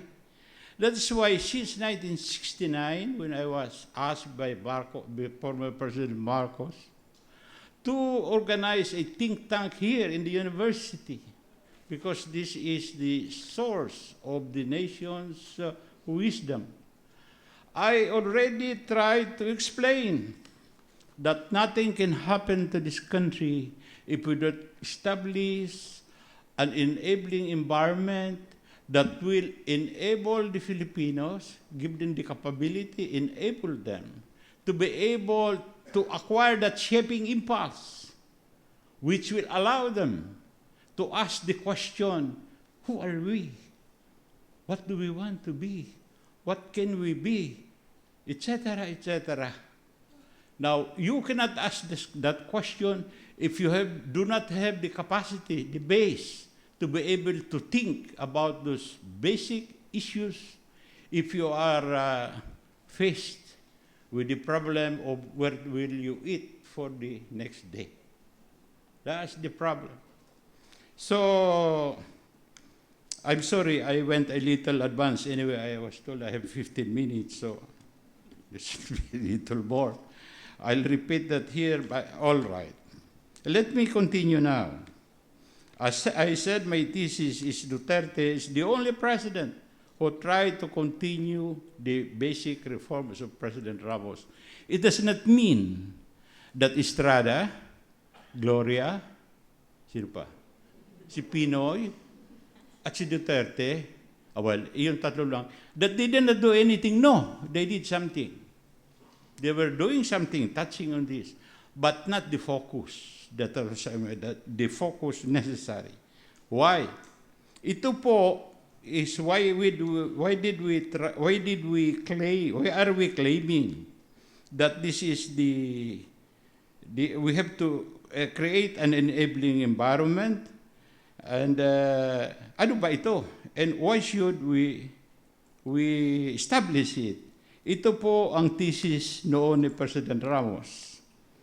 The thesis of the Ramos government was that only within an enabling environment can our people develop, sinabi ko na yata ito, the capability to solve the nation's perennial problems of inequality, poverty, corruption, injustice, criminality, etc. Now, what are these things? There are po three elements that if we address, we will have the capacity to be able to address our perennial problems like poverty, injustice, etc. But if we do not address this, wala pong mangyayari sa atin. What has happened since 1946 will continue forever. So, ano po ito? Okay, number one. We are the only country with the longest insurgency in the world. Tayo lang. And imagine, the communists have already imploded in the Soviet Union, and the communists in China has become capitalists. We are still fighting. Whom? And we are fighting ourselves. That is my original question. Why? So ito po ang aking talagang mabigat na tanong, because ito ay hindi hinaharap ng ating mga liderato. Sir, excuse me, Kiko. Ako po ay 85 years old. Ngayon lang ako nagsalita dito sa university ng ganito. So, because of that, I am claiming my bonus as an old man and make my hinagpis. So, all right. Ito po ang, just to be short, because I might consume more than my time. So, I'll read the first one. The program to end the nation's internal war by appointing known personalities from the left to government cabinet positions and pursuing peace negotiation with the leaders of the largest communist insurgency in the world, with the longest in the world. Similarly, President Duterte is personally talking with the separatist movements, the MNLF, MILF, using his previous investments of goodwill with them. Hindi ko na po ito elaborate. I'm just trying to communicate why I am claiming that Duterte is pursuing the reforms of Ramos. Later, maybe you would like to ask, ano ba yung reform ni Ramos? I'll recite them to you, but just give me time. Okay, number 2, actions to reform the nation's broken politics. where national policies are formulated by special interest groups and implemented to serve their interests rather than the common good. Ito po ang problemang nire-remind sa atin ng World Bank. Every year, in the report on the Philippines, sinasabi, the basic problem of the Philippines is that a small group of people formulate policies and implement it for themselves. And this happens every after election. Why? Because it is those who fund the election who are in this position to make policies. Abad yung sinuportahan na talo, ganon din. Kasi anong sasabihin nila? Mr. President, ang nasuportahan min mali, talo kami. Pero I have enough here, funds, to pay your debts. So it's the same. So all of them, so you see, our country is like this because the politicians, pardon me, they say politician, I'm saying generic in general. It's not the, the one in front here, I am nervous, They are my very close friends, They are my very close friends. So, pasensya na po kayo, ako ay matanda na. So, I am complaining. Okay. Iyan po ang problema. All right, we have tried to hallucinate on the solution to this. So many, I'll not recite to you. But President Duterte has a proposal. He said we change to federal, to change the whole structure, etc. I don't know if it is good, but at least he's trying to solve the problem. Now, there are proposals will make it parliamentary. Maybe, okay. But I'm not sure it's good, because up to now, Italy, after the Second World War, is still making the parliamentary system work. And Renzi just resigned, because the world today is changing. The world order established after 1945 is completely changing. You will see it indicative in terms of Brexit, in terms of Trump, in terms of Marine Le Pen, in terms of the alternative parties in Germany, the Dutch, etc. So this whole thing may change, But anyway, we'll not talk about that. Okay, number 3. Okay na ba yung number 2? Number 3. Well, there are indications I've seen, although I hope I'm correct. The Duterte government will begin, this is what I observe, hopefully, that he will begin to level the playing field, both in the land and non-land sectors. Now, this is very, very important. I mean, it's key to building this nation. Because if we do not alter the connection between politics and business, which is oriented towards benefiting their connections, then we will never go anywhere. So in fact, maybe I'll tell that later if you have some questions. Wala na tayong time. So anyway, ang tingin ko kay President Duterte that he was attempting to do this. I am not sure, but I hope he does. Now, it's really very simple. Just introduce competition. Well, this is the School of Economics. Please correct me. Just introduce competition in business. And I assure you, the Filipino people are creative, geniuses, etc. They know how to compete. And in the competition, monopoly, etc., will have difficulty working as it used to. That's my observation. In PLDT, for instance, just dismantling PLDT, what happened? We leveled the playing field in the communication sector. Now, what it is today, it is the driver of the Philippine economy. Last year, it has employed 1.2 million people, according to statistics. And earned money for the Philippines, 25 billion, just the BPO dollars, next to the OFW. Can you imagine if we replicate this reform in other monopolies in the Philippines? Why is it that 31 years, hindi pala 31 years si Ramos, 1992 lang, no? 18 years ago or 19 years ago, after Ramos became president, if we replicated even just 1, 2, 3 monopolies in this country, then we will be maybe approaching South Korea, which was the least after the Korean War in 1952 or something. So ito po ang ito ang problema. So all right, now maybe you will like this. If the above elements are put in place, we will be able to effectively enforce our Constitution and our laws, and our national development plans can succeed. Alam niyo po, since 1946 up to now, not many Filipinos believe the Constitution or follow the laws. Okay? Evidence. You have an insurgency. We have a separatism. We have people power 1986 and another people power and another gulo today. Anong ibig sabihin ito? Meaning our people, or some of them, or a number of them, do not care about the Constitution and their laws. They want to have their own Constitution. We have to address that problem.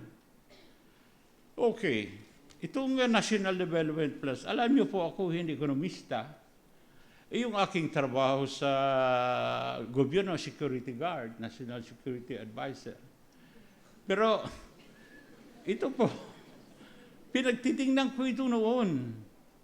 Ang NEDA, 5-year development plan, every 5 years, every year, in fact, it is renewed for the budget. I tell you, nandoon yung addressing poverty, addressing inequality, kung pwede, may competition din doon, education, nutrition, etc. Very good. But how much has been the success insofar as these plans are concerned? Now, please correct me because you know the data. According to what I read, from 1946 to date, the average growth of the Philippines is 2.2. Ang average Asia Pacific or Southeast Asia, I think is 5 something, 5.5. Tama ba po yan? Something like that, 3 times 2.2 more or less. Iyan ang growth. Bakit ganito?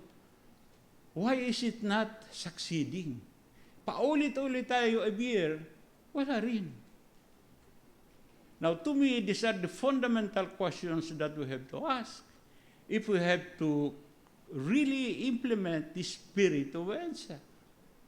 Because the spirit there is to recover our freedom, use this freedom to build the nation. Anong ibig sabihin? Ang ibig sabihin is the responsibility corresponding to the exercise of freedom must be defined not by individual interest but by the common good. Ginagawa ba yan? Yan ibig sabihin ng to be. Ibig sabihin ng EDSA. All right. I'll continue. But there are indications that these basic enabling reforms may be derailed in their implementation in the midst of national and international clamor against extrajudicial killings in the war against drugs.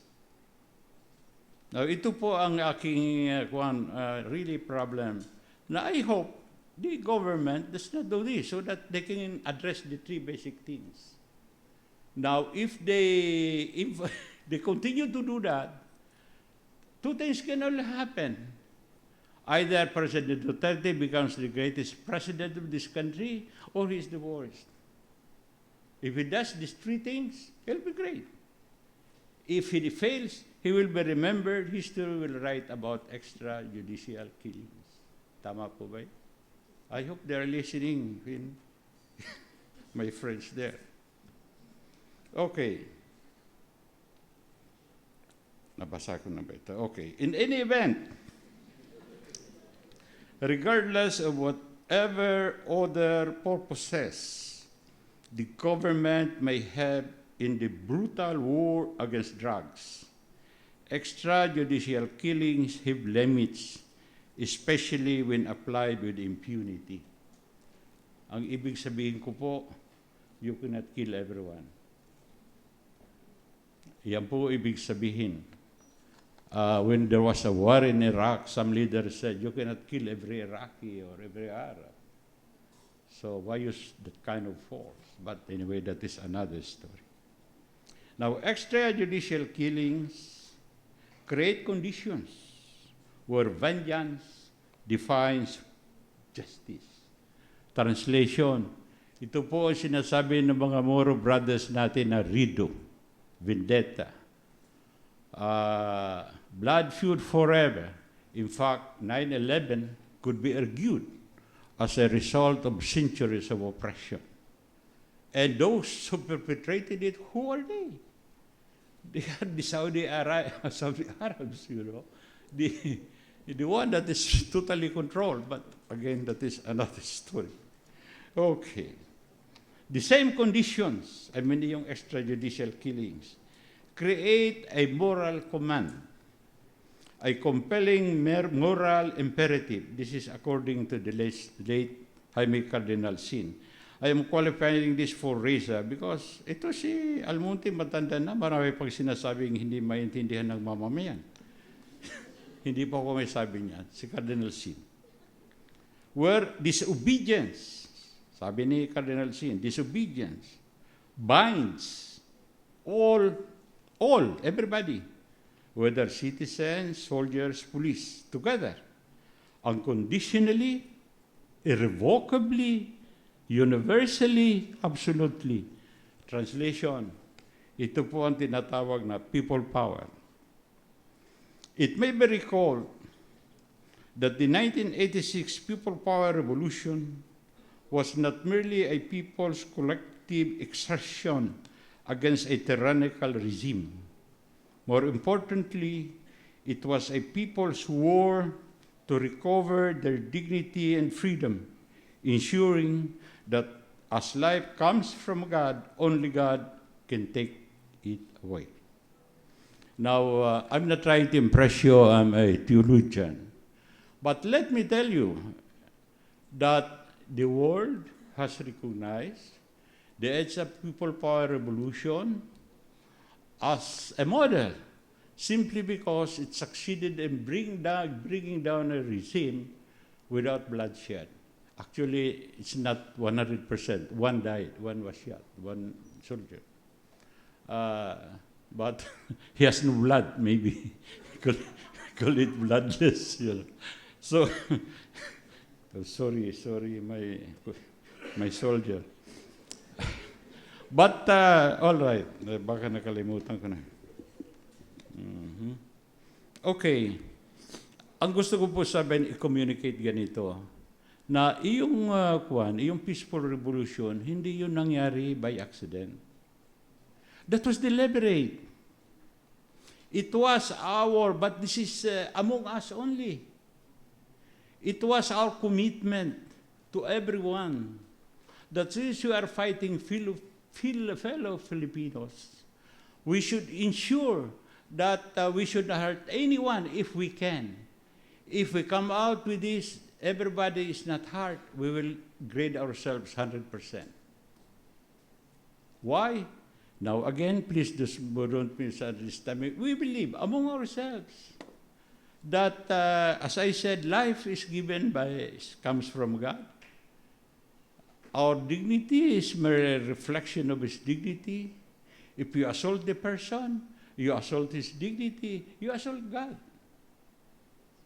Kaya po, during that revolution and the counter coups of our friends, sila Grigo, sila Johnny, after that, against Cory, you know, some people, sabi na kayo, mga useless kayo.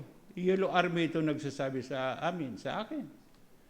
Ay, ang kanyang gera, acoustic warfare by sound only because we do not hurt the other side.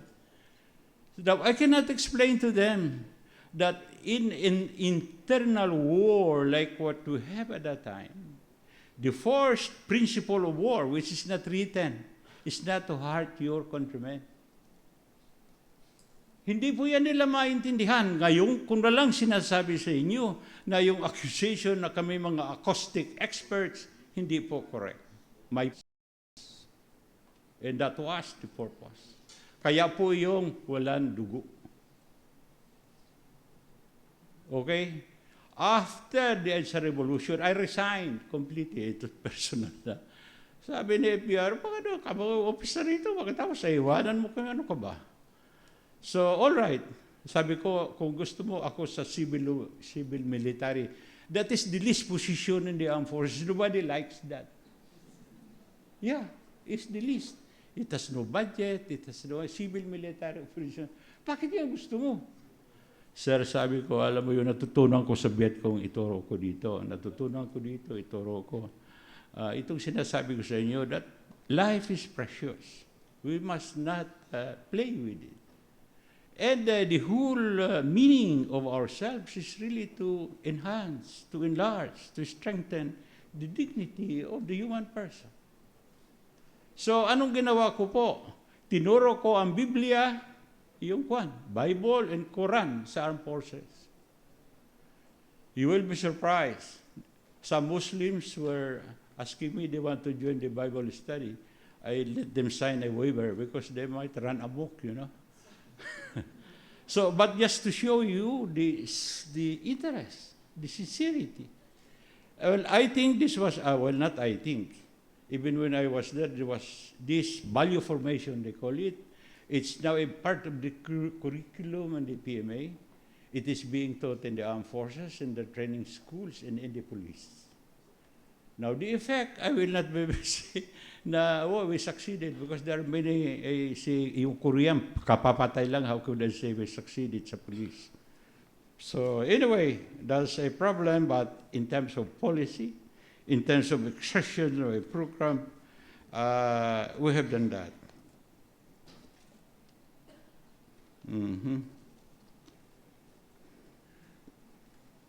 Okay, I think I have two last lines.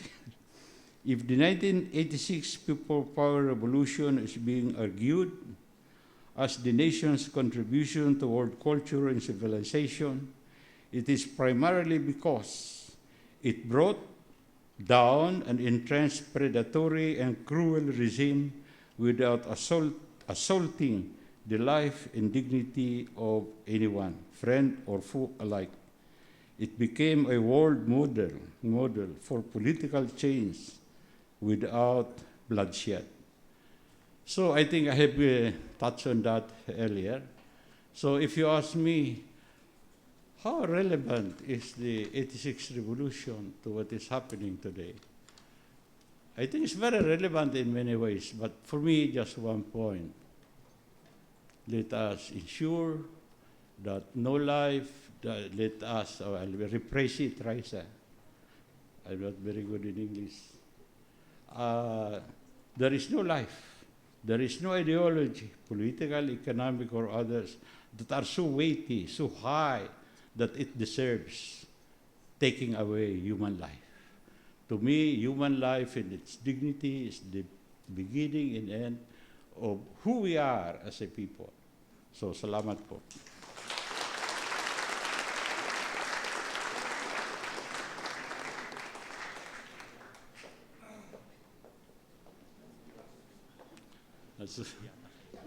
They were very kind, hindi na.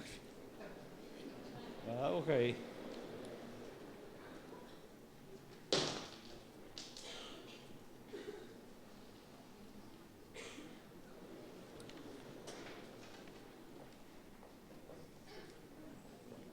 Nasaan ako luto? Yeah. Hindi. Sa upo. Doon. Maraming salamat kay sa dati pong security advisor na si Mr. Jose Almonte. Nakikita ko po kanina pa sa audience kasi may nagre-react na doon sa mga naririnig nila, kaya palagay ko po magiging madugo sana yung sasabihin ko, masaya yung ating discussion o yung ating open forum in a few minutes. No? So, para po umpisahan na ating open forum, tinatawagan ko pong muli ang ating mga nagsalita para sa pag-uumpisa. So si Senator Pangilinan, si Attorney Monsod, si Mr. Almonte at si Ms. Risa Robles. Ngayon, para po dun sa mga gustong magtanong, ang hapag ay bukas. So meron po tayong 2 mikropono sa gitna. Maaari nyo pong lapitan maski anong microphone kung anong pinakamalapit sa inyo. At sabihin nyo po kung kanino nyo i-address yung inyong tanong. So, si Ms. Risa Robles po, ang isa sa ating mga tagapanayam. Mga tagapagsalita. So, sino po ang gustong magbukas ng tanungan para sa ating open forum? Hindi, okay.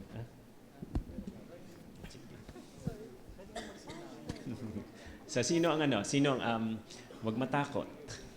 Wala pang martial law ulit. Yata.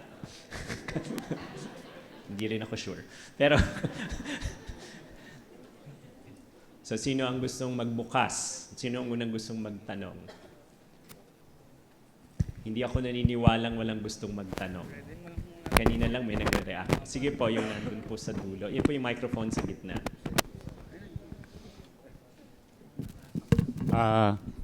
Hello. Ping Fampolme ng Urban Poor Sector. No?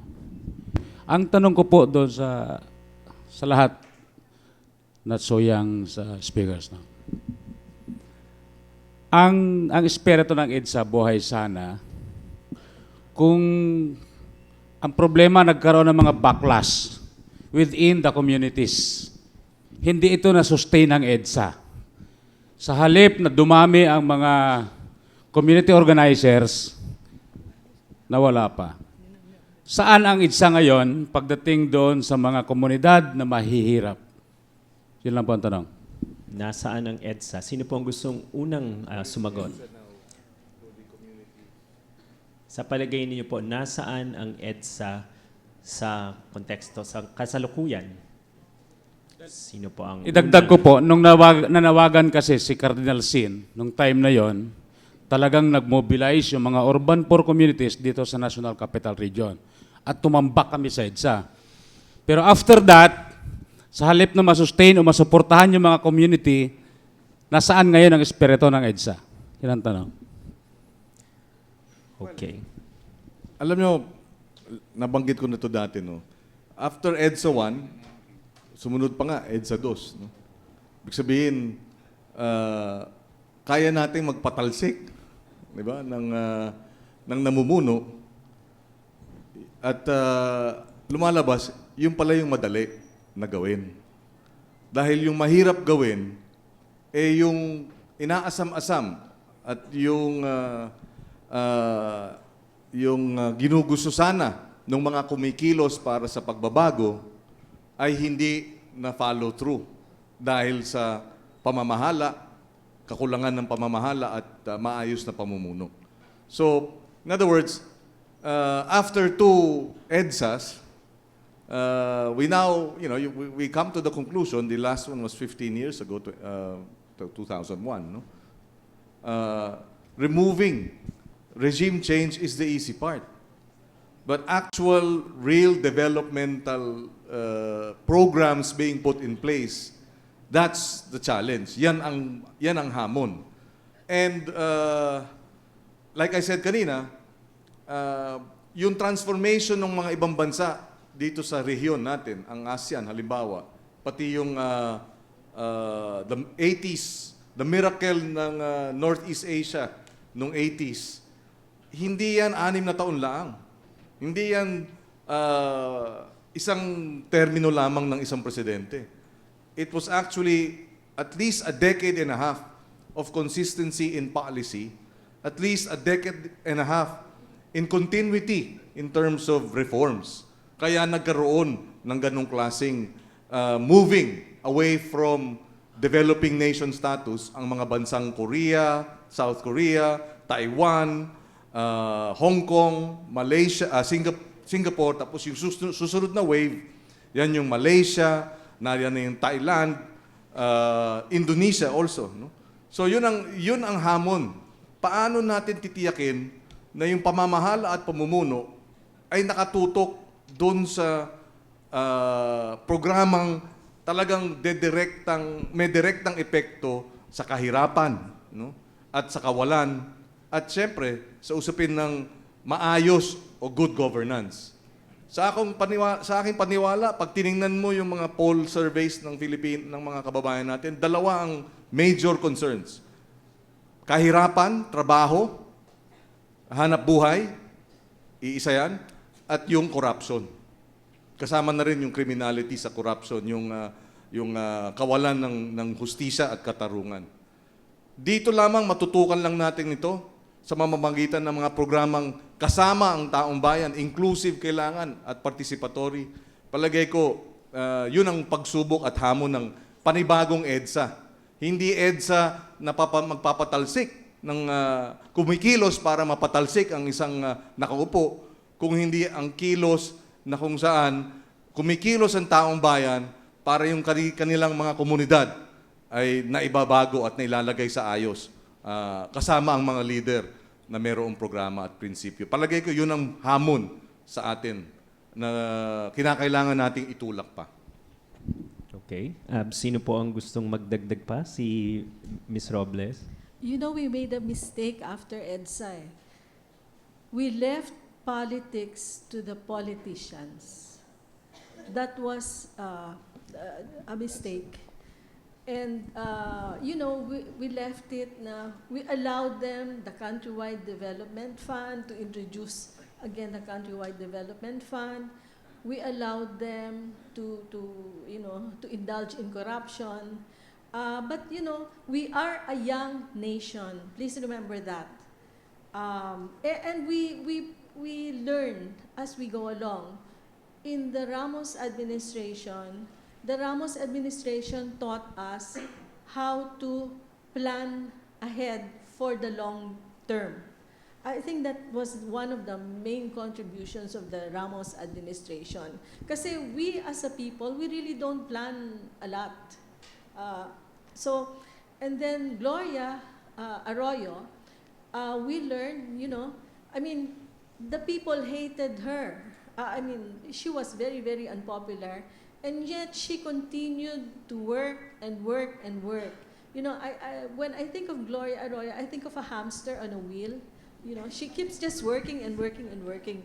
But then, because of that, despite all the corruption, she gave a good macro economy to hand over to her successor. Si President Aquino, the most important lesson that he gave us was, kayo ang boss ko. I think it hasn't really sunk into the body politic what that means. That you are the bosses and the senators, congressmen, vice president, president, you know, you put them there and they're answerable to you. Ngayon, nabaliktad. Siya ang boss nyo. I mean, if you look at what has happened, no, President Duterte's brand of leadership is the opposite. Now, yung community organizing, you know, if you look, it's not just, the problem is not just community organizing. We are losing our company, our unions, our independent unions in the different corporations. So there is there is less organizing going on of workers. There is more organizing going on among NGOs, you know. And then I think we just have to parang correct ourselves in what we are supposed to be doing as a nation. One of my dream is that we get to jail a top government official in an ordinary cell with only an electric fan, not an air conditioner. Good point po. Sige po. As I said earlier, after EDSA, we went our separate ways, and she's correct. And we left the future of the country to politicians. Now what happened? If you look at our legislative books, we have all the so-called social reform programs. But all of them have loopholes for the rich and the powerful. I give you one really bad example, agrarian reform. The constitutional provision says the just distribution of all agricultural lands. Hacienda Luisita was allowed to distribute shares of stock rather than land because there was a law, the law allowed it. And that law, that provision in the law, came from an executive order of President Cory that was transferred in whole into the agrarian reform law. So what happened? The farmers of Hacienda Luisita got 32% ownership of the corporation. The Coahuangos retained control merely by having a different valuation of the same land. The farmers got 40 something like 4,900 hectares valued at, say, what, I think it was 40,000 each. And the family separated some properties, donated it, gave it to the corporation and valued it at 400,000. That's why they got majority control. And that corporation, they said, we are the ones who will manage it because we know how to manage sugar plantations, correct? That corporation never made a profit, never, for 14 years. So the farmers, you know what happened? Some were killed in Hacienda Luisita. The case went to the Supreme Court. And it lay there for 4 years. The first year of President Aquino, the Supreme Court called for an oral argument of that case. And President Aquino, and we were asking him to, we said, we don't need to argue the case in the Supreme Court because the President in his campaign promised to distribute the land. President Aquino said, well, it's already in the Supreme Court, let it be decided there. So we won that case by, I think, a 13-0 vote. And the farmers finally got their land. That's only one example. If you look at the banks, what do the farmers and the poor need? They need financing at the ground level. So the banking law said that 25% of the bank's lendings must be in agriculture and in agrarian reform. What is it now? The 15% for agriculture is there. Agrarian reform, the 10% of the 25, 1%. Right? Because the law allowed the banks to buy bonds and papers of the Republic rather than lend. Yes? So that's another loophole. All of them have loopholes. If you talk about housing for the poor in Metro Manila, the municipalities and cities can, in order to raise money, sell the land to the malls, right? So what happened to the farmer, for the poor? They have to move out of Metro Manila. There's no housing for them, even a staging kind of housing. If you want to read the policy issues, as I mentioned earlier, that part or most of our laggardness is due to poor policies, wrong policies, and weak institutions. Policies, read the book, How Asia Works, Joe Stadwell. Then you will see that they say that of all the countries in South Asia, ours is the poorest leadership because it was all about self-interest. The root of our problem is feudalism combined with corruption. We have to bring down that feudalism. But the small percentage of the population, 1 to 2%, who control politics and business, you know, they're called the, what is it? The iron law of oligarchy, right? The business and politicians. They have been lording it over our policies and institutions. They look good, but even the Supreme Court has its own shortcomings. There is a decision of the Supreme Court that says that even the rich are entitled to social justice. Where does that come from, right? Even the rich are, you cannot imagine, that's an oxymoron, right? Mining, now big controversies about mining. The mining law of 1995, that the mining company said, oh, it's a good law. follow that. That's the rule of law. Well, the law happens to be bad. And President Aquino issued Executive Order 89 that addresses two main problems in mining. One, the fiscal regime is onerous to the government. We own the minerals but get nothing for it. How can that be? Right? Second, as you economists know, externalities of mining are not included in the evaluation of mining projects. So they just tell us what the benefits are without the costs. That's the whole issue about mining. I can go on and on and on. The policies and institutions look good, but all have loopholes for the rich and the powerful. Now, what about organizing at the grassroots? You know, as I said, the Constitution provides that there should be consultations with people's organizations and NGOs. I work with NGOs, but I think that the NGOs should work for their obsolescence because we intermediate for the poor, but the poor should be given their own voice and not through NGOs. We should empower the people's organization and their own leaders to speak for themselves. During the administration of Pinoy Aquino, I hear from my friend that it seems to be a good one. No, it was not. He met with the farmers only twice in 6 years, and he met with the businessmen about 50 times. I can go on and on here, but I'll tell you what, our job is to help the poor empower themselves so that we have a new generation of leaders who know how it is to be poor. Thank you. All right. Mr. Almonte? Well, I'm happy I'm the last one, so I'll just be very short.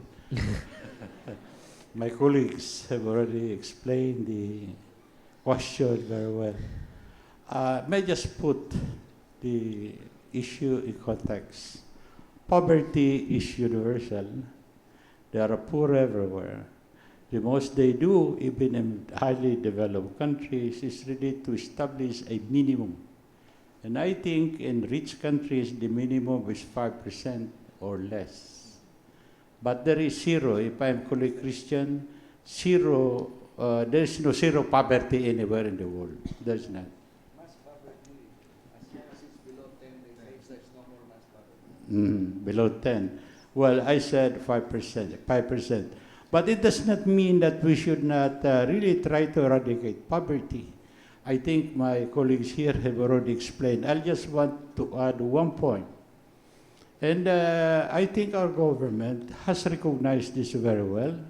I've read in the papers, and I hope I am correct, Senator Kiko. Ang sabi nila is so much resources have been given to education. That's correct. And I think there is a program that every family will have a college graduate. Is that a law already? Tuition is being finalized. I see. So for me, that's why poverty, we have to address poverty even if we cannot lick it. It has to be done. As I said earlier, if you do not address these three basic problems, you will never succeed in addressing poverty. But it does not mean that since we have not put that in place, that we should not address poverty. We should, even if we know we cannot win over it, at least we alleviate the sufferings of those who are really suffering pain under scarce resource. Thank you very much. In the interest of time, I think we can only take one more question, and then we'll proceed with our last speaker. So AJ, I think, is the last person to ask.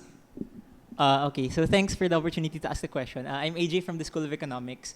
I used to be council mates with JP also when he was chair and I was vice chair. And we started off this forum, I think, with Chancellor Tan discussing the rise of irrational populism in the West, like Trump and Marine Le Pen. And even in the Philippines, you have Duterte, where I think it's a sign of the people making a response to an established elite democracy or an economic system. And they're willing to stomach, abhorrent rhetoric for change, quote unquote. And I think the fact that we elected Duterte, and even until now, despite the thousands of killings, his approval rating is 80% plus. it shows that people power isn't over, that it's still in progress. So I have a question for each of the speakers. First, for Senator Kiko. You've taken it upon yourself as the leader of the Liberal Party to head an opposition to this administration. But the perception to political parties in general, and even to the Liberal Party, is that it's still run by elites. And you can't have a change that is really genuine if the people still perceive that you're run by elites. So what are you doing, as Attorney Monsod said, to speak more to farmers and to fisher folk and to actual people rather than businessmen, to move away from elite democracy and towards principle programmatic democracy? So that's my question for you. For Attorney Monsod, my question is, you talked about federalism earlier, but I think one of the relevant changes we need to make to our constitution as well is something to abolish political dynasties. So how achievable do you think it is? Or how possible is it within the Duterte administration? Or what will it take to actually ban political dynasties through a law or through a constitutional revision? For your, Sir Almonte po, my question is, in the military, since a military perspective, how can you shift the military away from a personalistic loyalty-based or faction-based loyalty towards an overriding loyalty to the country? So, di ba, yung EDSA People Power was led because certain key players defected from Marcos. But how can we have loyalty within the military to the country? And for Ma'am Robles, my question is, when it comes to alternative facts, how do you think our role as active members of social media is, how do you think we can combat it? Because it seems like an overwhelmingly lopsided battle that it's hard to win against the likes of Mocha Uson and Sasason. So, as a journalist, how do you respond to that kind of challenge? And how do we respond? So, yun po. Maraming salamat. Napaka-direct nung question. Akala ko tatanungin mo na rin ako. Kinabahan ako. For Sir Arsenis po. One question lang. One question for 4 answers. Yan na UP, creative. Maabilidad. Well, that's a very interesting question you've posed. No? And I will answer you with, well, this is Exhibit A of what we're doing in the LP now. No, this is an LP I-lead sponsored activity. We believe that the LP, for it to redefine itself, must go back to the sectors. We must be able to converse. We must be able to communicate. We must be able to discuss issues and reconnect with our stakeholders and our voters. Admittedly, because of the eagerness, perhaps, and the desire for change, and the inability to be able to fast-track change, because change will take time, politicians as a whole have been viewed with disdain. Parang pare-pareho kayong lahat. Pare-pareho kayong nagnanakaw, pare-pareho kayong walang kwenta. Pare-pareho kayong hindi ginagamit lamang ang posisyon para sa sariling interes. So the party at this point is actually going through a process of redefining itself. And in the process of redefining itself, it has to reconnect with stakeholders.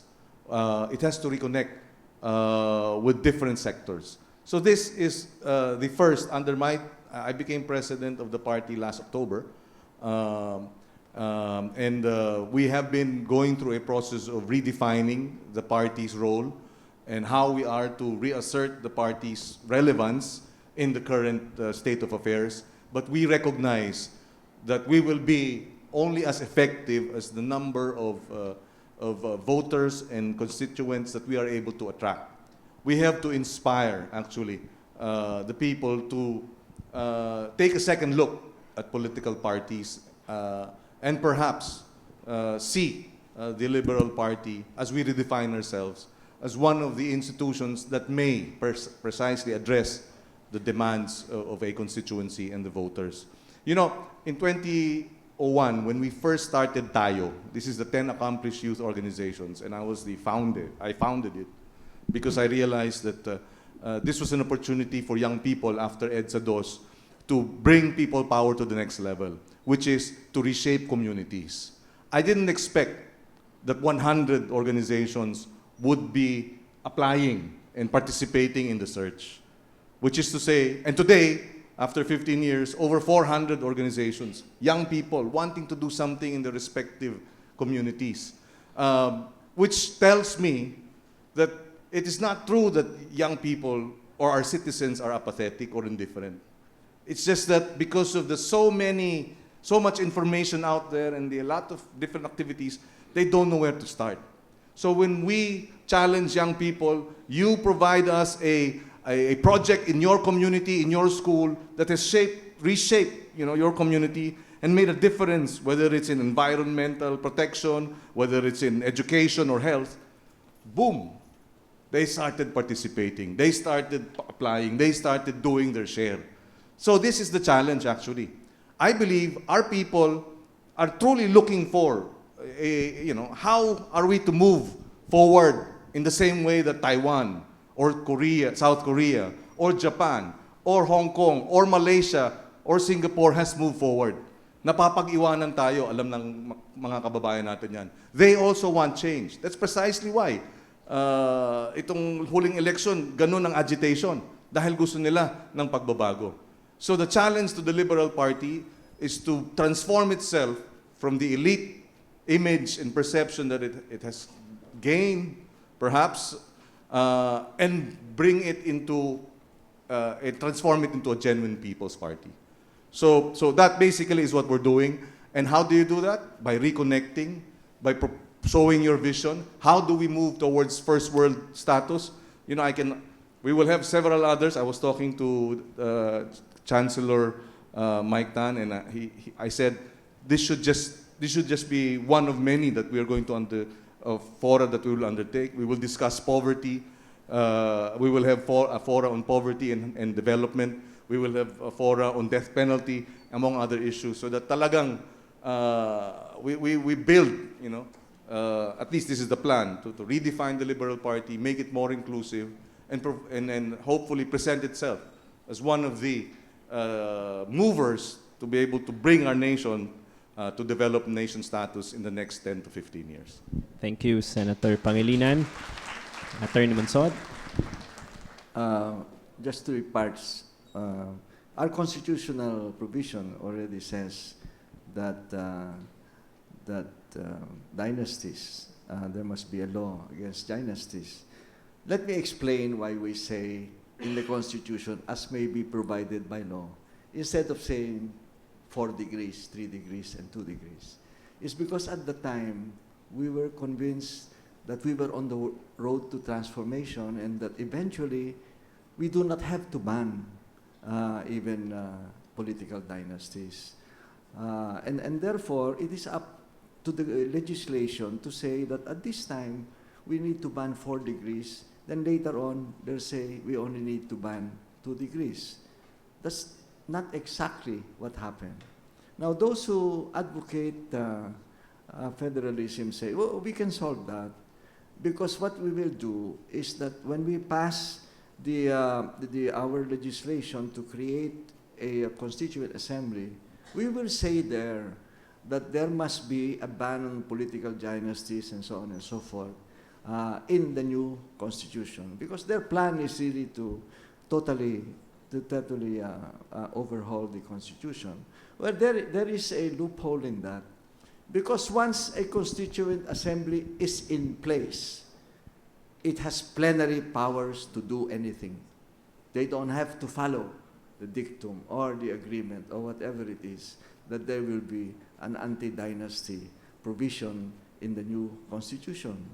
So one of the suggestions is, if that's the case, why doesn't Congress pass now an anti-dynasty law and show us you're serious about it? They won't, because 70% of the membership of the House is dynasty-based. And as I said, whether it's Constituent Assembly or Constitutional Convention, those are 2 false choices, as long as the composition will be the same. If you elect the delegates to a Constitutional Convention on the basis of districts, congressional districts, the profile of the Constitutional Convention will also be dynasties. There is one thing I must add, because that also has to do with empowerment. I earlier said that we need a new generation of leaders from the poor. And people say, how do we do that? The poor, have no power and no money. That's what we can do, those who are able to help them. I told the poor when I'm in a forum with them, you start with the barangays. There are 42,000 barangays in this country, and you have the majority in every barangay. Start there. Take control of the barangays. And once you have controlled the barangays, or more than 50% of it, go for the municipalities. Control the municipalities, and so on, and the provinces. And that is what we should help the poor to do. So that eventually, we may be talking about 9 years or 12 years, we will have a new generation of leaders who are from the poor. Thank you. Salamat po. Si Mr. Almonte mo pala. I went to sleep. What was the question again, please? About the military loyalty, is that correct? Okay. Personalistic military, okay. Well, perspective. Our armed forces is unlike the armed forces of others. We were a victim of imperialism. So the army, the military of the imperialists are formed, oriented towards their own needs. Tayo, we were victims of imperialism, of colonization. So we defined the development of the military under that. And, because of that, we have Lapu-Lapu trying to fight Rito Magellan. Then we have the generation of Rizal, Bonifacio, etc. And then afterwards, you have the Second World War, and then the EDSA and other revolution. Am I correct? Now, the formation of the armed forces is defined by these historical events. All right, after the EDSA revolution, our problem was this. The armed forces, before the EDSA revolution, the training in the academy and in the armed forces is that the military should be subordinate to the civilian authority. Is that correct? Civilian authority. So we are always subordinate to the civilian authority. But what happened after EDSA? The military was politicized. It was the military's intervention that altered the course of our political history. Am I correct? So, the armed forces you have is like a toothpaste. When you bring out the cream from the tube, you cannot put it back, even how good you are. So that is the armed forces. So what can we do to ensure that the loyalty of the armed forces is the common good and not personalistic, as I was told? How? That is the challenge that we had after the EDSA revolution. And two things. By the way, thank you for asking the question. This was my main job, by the way, after the EDSA revolution, as chief of the civil military operation.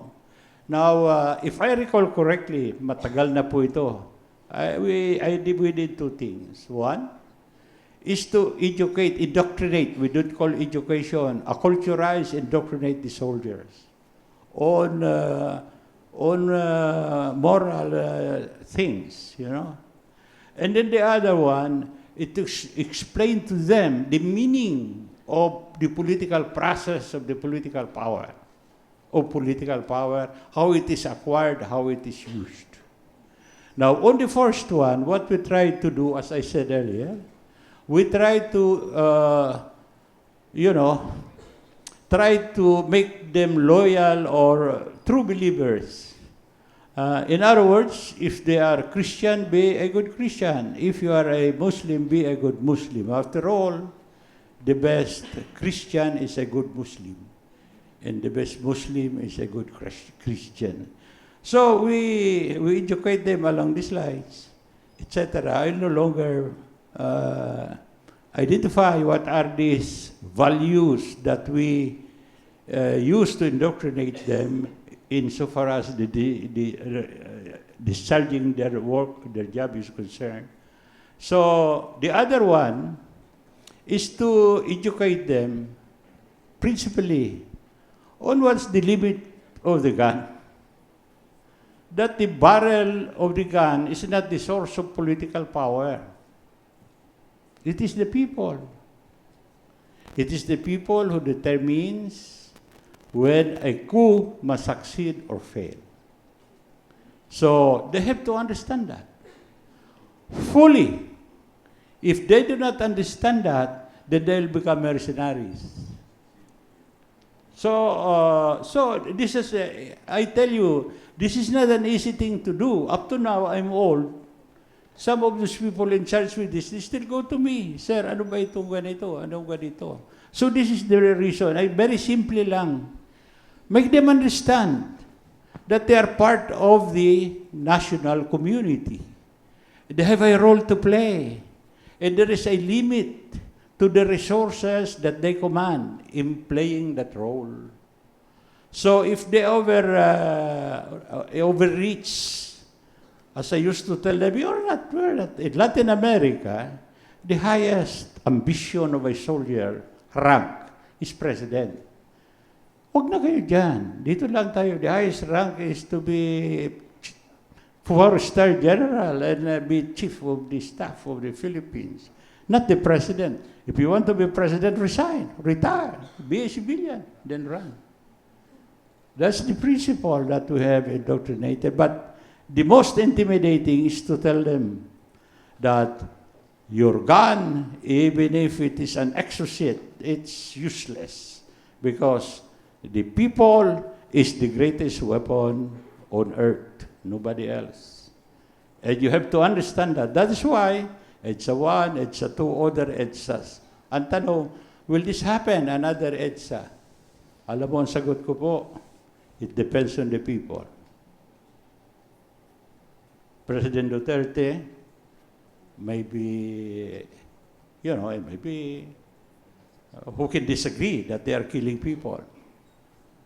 But his rating has not gone below 75. The last one I read is net is 76. Mahar, if you are around. That's what you found, 76. And in the world, that even Trump has went down, maybe 40 or what. It's only Putin, who is about 80. 76 is very high. No barrel of the gun. I'm not trying to. But I think I'll end there. Thank you. Okay, thank you very much po. And finally, si Ms. Robles, tungkol po kay Mocha. Okay, you asked me about how to deal, how do you deal with being in social media? Well, you have to deal with it almost every day. When I started, when I first became aware of Facebook and Twitter, I was quite happy because I thought that it would help the citizen, ordinary citizens, make their political views known because it actually flattens society.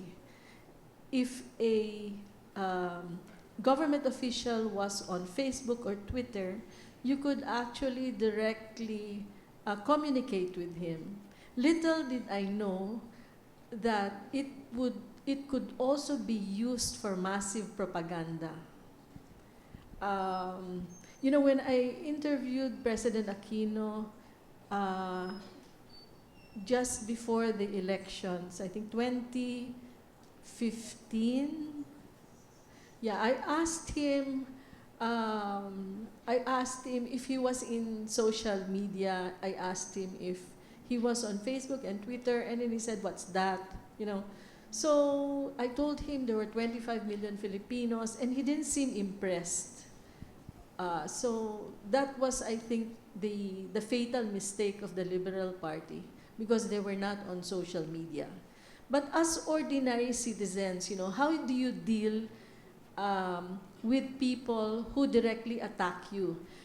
Their technique during the presidential campaign, I thought was quite unique, because the moment you say something, you post something critical about the presidential candidate, their President Duterte, they immediately attack you, and they attack you personally, and they say that you're ugly, and they curse you to your face, and that's not very Filipino, actually, because the Filipinos, they say things behind your back, usually, di ba?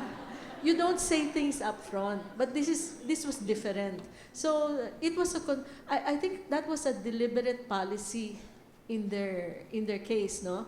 That when their candidate was attacked, they attacked the person personally.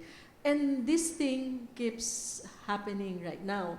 The problem, though, that they face right now with regards to social media is that they're now the ones in power. And it's a bit different if you're already in power. Like, for instance, what happened to Peter Chulavinia when he started posting those pictures about the, yung picture ng the girl who was raped, and then it turned out it happened in a Latin American country. Those were the kinds of things that we're actually posting during the election, but it didn't work now because he's now a government official and Duterte is now the president. So that's why there is a move now to get the bloggers, people in social media, to side with Malacanang Palace to become a part of the presidential press corps. Actually, there's a condition to that. You're not supposed to be critical of them. And that's the difference, members of the Malacanang Press Corps right now can say anything, can write anything about the president, critical or otherwise. But apparently, those who would belong as social media bloggers, an extension of the, it's going to be, in effect, they're going to convert bloggers into an extension of the government propaganda team. That's what is going to happen. There's nothing wrong about that, except that you have to be aware that that's what's going on. One thing that I always advise people who ask me that question is, you have to be very aware of the current cybercrime law. You have to read it. You have to know when you could be sued for libel. And libel is a very real thing. There are actually certain personalities who have already been sued for libel and have lost the libel suits. No, I think yung Vicky Bello sued a lawyer, and Vicky Bello won that libel suit. No, you have to be very, very aware of that. Second, you have to, distance yourself sometimes from social media. Give yourself a break. Facebook now tends to be, usually among friends, you don't discuss politics, but then Facebook in the Philippines has become a venue for discussing political views. My policy, personally, is that if somebody posts a half-truth or an untruth, I always counterpose. Father Rani Aquino of San Beda always has asked me, why do you do that? Why do you, why not just ignore them? And I told Father Rani, the problem is that if you ignore them, then other people might think that it's true. And I told Father Rani na I do it because I want to give other people the courage to do it too. Because the more people are answering back and fighting back these untruths, I think the better it is for the nation. But one of the things I try not to do is curse on social media, because when you start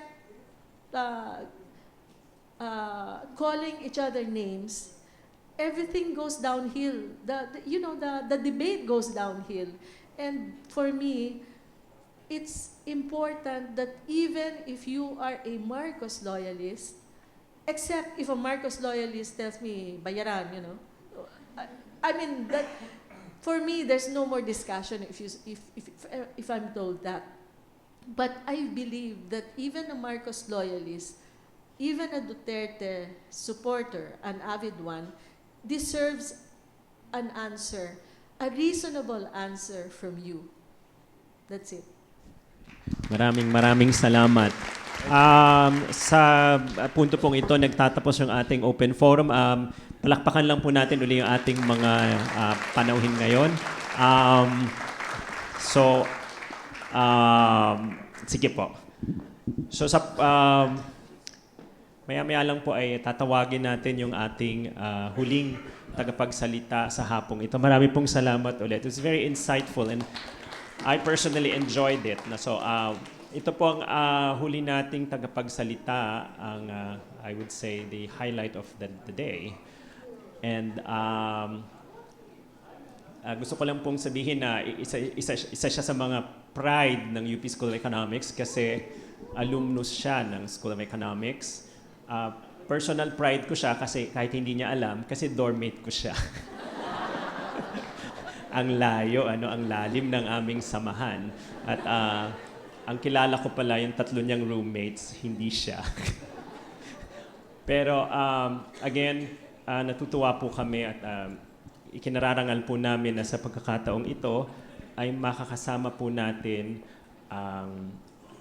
ang ating pong huling tagapagsalita sa hapong ito, si Vice President Leni Robredo.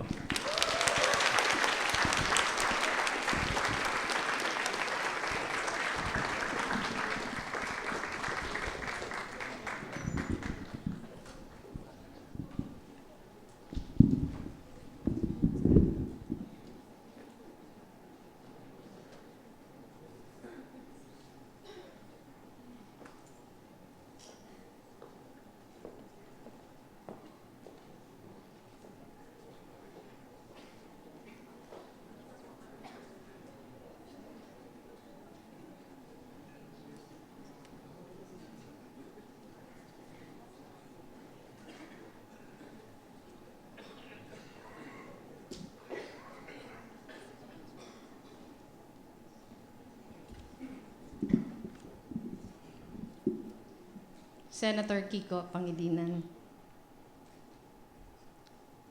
Attorney Christian Monsod, Congressman Ega Irice, former Congressman Erin Tanyada, General Joe Almonte, Miss Risa Robles. I haven't seen Dean Orville Salon. Is he here? Dean Orville Salon, my Econ 131 teacher. Ano yun, more than 31 years ago. The faculty, staff, and alumni of the University of the Philippines, hindi lang siya limited to the School of Economics, of UP. Fellow workers in government, honored guests, ladies and gentlemen, magandang hapon sa inyong lahat.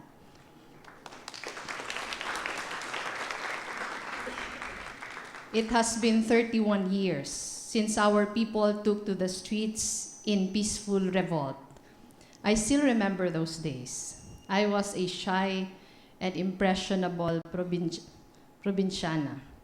And my time as a university student here at the School of Econ was of self-discovery and a growing awareness of the problems of our country.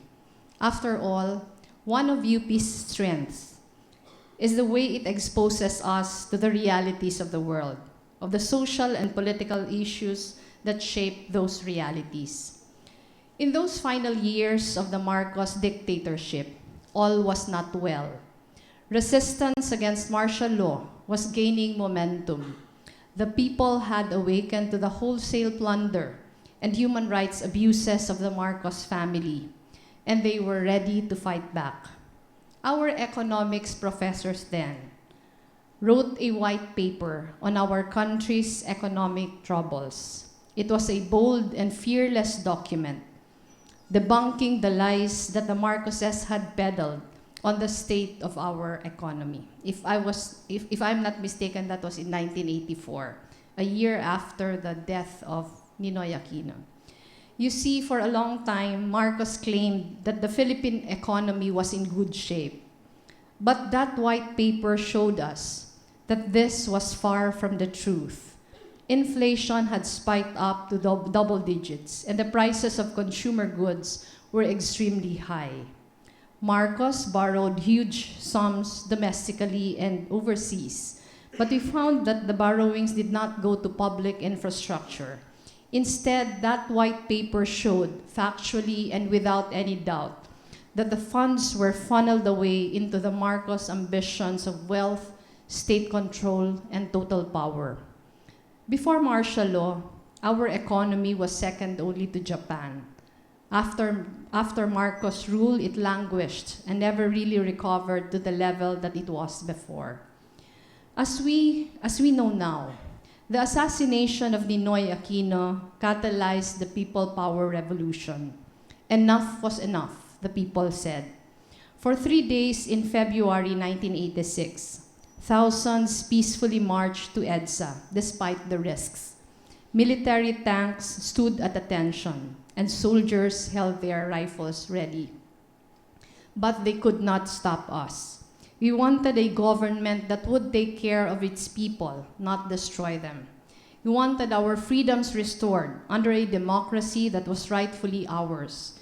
We wanted change, and we rose together to make that change possible. Those days marked the culmination of decades of struggle against the rule of one man. Exactly 31 years since we got our freedom back, our fragile democracy has yet to get to its feet. We see a re-emergence of Marcos heirs, who today still try to convince our young that the sins of the past do not matter. They seek to revise our history, using monies stolen from millions of taxpayers' wallets, from your parents' savings meant for you. Filipinos are too quick to forget, too easy to forgive. How else can a former dictator whose reign was defined by grave abuses be given a hero's burial? How else to explain their family's stubborn grip on power? How else to make sense of the desire to be ruled by another iron hand? Is it really much better to be ruled by a tyrant only because the Filipino people lack discipline? How else have we forgotten the scores of lives lost because of the abuse of a dictator in the not-so-distant past? Some leaders would like us to forget the atrocities of martial law. Some leaders are only too happy to glorify the dictatorship of Marcos, to revise history so that he is remembered a hero and not the thief and murderer that he was. Some leaders want to raise the fist of authoritarianism, to sow fear and discord among ourselves, to divide us with lies, violence, and bloodshed. It has begun. In a surprise move, a warrant of arrest was issued against Senator Laila de Lima yesterday, even after agreement has already been made for her to surrender herself to the police this morning. Was she to be taken under cover of darkness? And to what end and why the rush? We do not know. The brave senator who dared begin a probe on the president's drug war prepared herself and said she will continue the fight. So this morning, the nation woke up to a worrying scene. A senator and a staunch critic of the president was escorted into police custody. The message was loud and clear. Anyone who dares speak dissent is not safe. Our history as a nation is marred by instances where government officials use the processes of criminal justice to cow, silence, and eliminate critics. We cannot and we must not stand by and let this happen again. We must make sure that our government institutions remain uncorrupted and independent of each other, particularly when it comes to checks and balances in pursuit of accountability. We believe that those who are accused of any crime must have their day in court and has the right to a fair and unbiased trial. We exhort the people to follow and scrutinize this case religiously. Let us fight the right to speak dissent, which is the foundation of our strength as a free and democratic nation. We hear the grumblings of some Filipinos. Democracy has failed because it hasn't solved poverty. Is that really true? Or is it us who have failed democracy? Perhaps it is time for us to look at what we have contributed to democracy instead of the other way around. Perhaps it is us who need to remember the lives lost and the sacrifices made so that our society today will be free and enjoy the liberties we take for granted. The strength of democracy at its core is the ability of each one of us to be part of nation building. Do we keep our faith in our individual goodness, or should we opt to know or follow larger-than-life, self-proclaimed saviors who promise to remove our suffering in 6 months? No, we do not need false prophets of change who claim that they are the people's last hope. The change that we so desire begins with us, in the way we live our lives, in the way we protect our rights and liberties that EDSA restored, in the way we continue the unfinished work of the revolution. Is it time to junk the 1987 Constitution and replace our system of government? We can't and we must not. EDSA was exactly what we needed, not just because its impact ran far beyond our shores, not only because it conquered a greedy and brutal dictator. The real success of EDSA was that it proved that the power of the people, that when our citizens come together in courage and in hope, we can be the change that we aspire for our country. And therein lies the problem. After we reclaimed our democracy in 1986, our contributions ended. We started looking for saviors to save us again. We forgot that the Constitution and our democracy's real foot soldiers are the people themselves. For us who are now in positions of leadership, whether as representatives of the Filipino youth, as politicians, or movers in civil society, the challenge of our time is to counter the cynicism that has marked public discourse. These days, what is dominant is the rhetoric of fear and doom. The public is made to believe that the Philippines is in complete dysfunction and that only the most bloody measures can cure our country of its ills. We are made to believe that those who protest and oppose are traitors to the nation and its people. So as we celebrate the anniversary of EDSA Revolution, we are called upon to reject these lies. Not all is lost in the Philippines. The People Power Revolution asks us to remember that there is cause for hope. I myself have seen these reasons every day in the work that I do. I see reason of hope in the men and women who continue to fight for justice and equality in this country.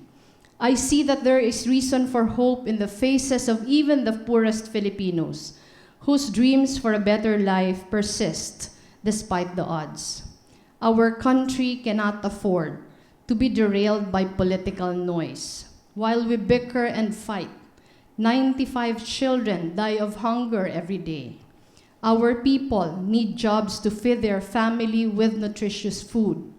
Our farmers and fisher folk need help in protecting their sources of livelihood.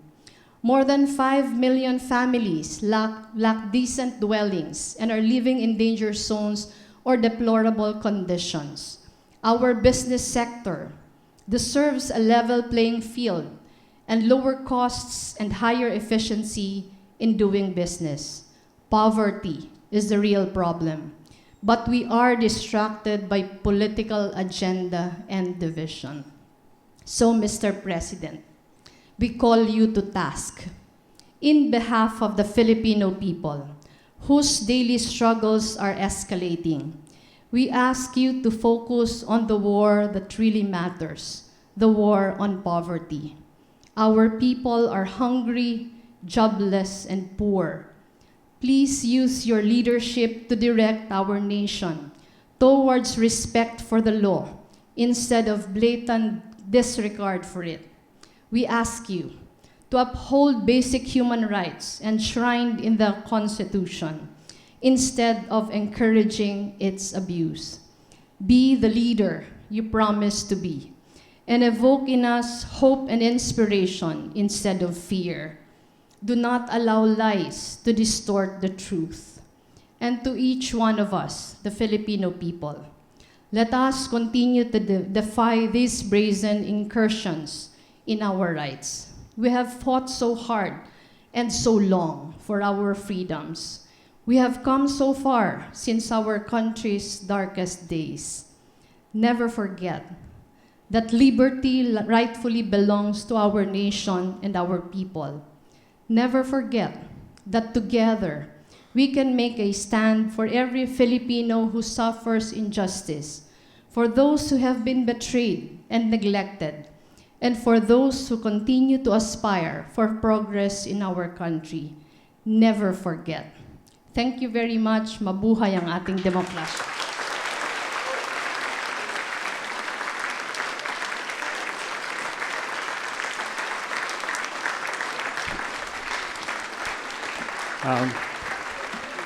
Maraming pong salamat sa ating Vice Presidente Leni Robredo.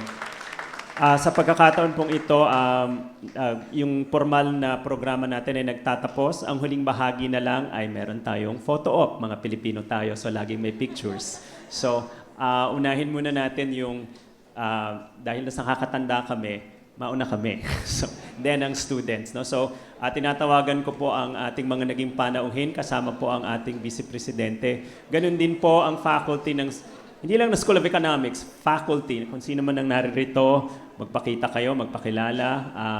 Dito po sa stage, pagkatapos ng photo opportunity dito sa stage, bababa po ang, hindi po kami, si Vice Presidente, para kung meron pong interesadong magpakuha ng litrato. So, una po muna dito sa stage ang faculty at saka yung pong ating mga panauhin sa hapong ito. And then dito naman po sa baba. Hindi po kasi kayo kakasya lahat dito sa stage, kaya dito kami, dyan kayo. Alright, so, nasan po ang ating mga magigiting na mga faculty members? Professor Abrenica, umakyat ka rito. Si Professor Monsod, Toby Monsod. Professor Gonzales. Professor Handok. Yung mga hindi ko nakikita na mga professors, umakyat po kayo dito. Sino pa ba? Sino pa ang mga, lahat na ng professors na hindi ko nakikita, umakyat dito. Yun pong ating mga mambabatas. Yung ating pong mga panauhin, mga mambabatas, at saka dati pong mambabatas, yun pong mga si Mr. Ke, si Congressman Tanyada. O, di,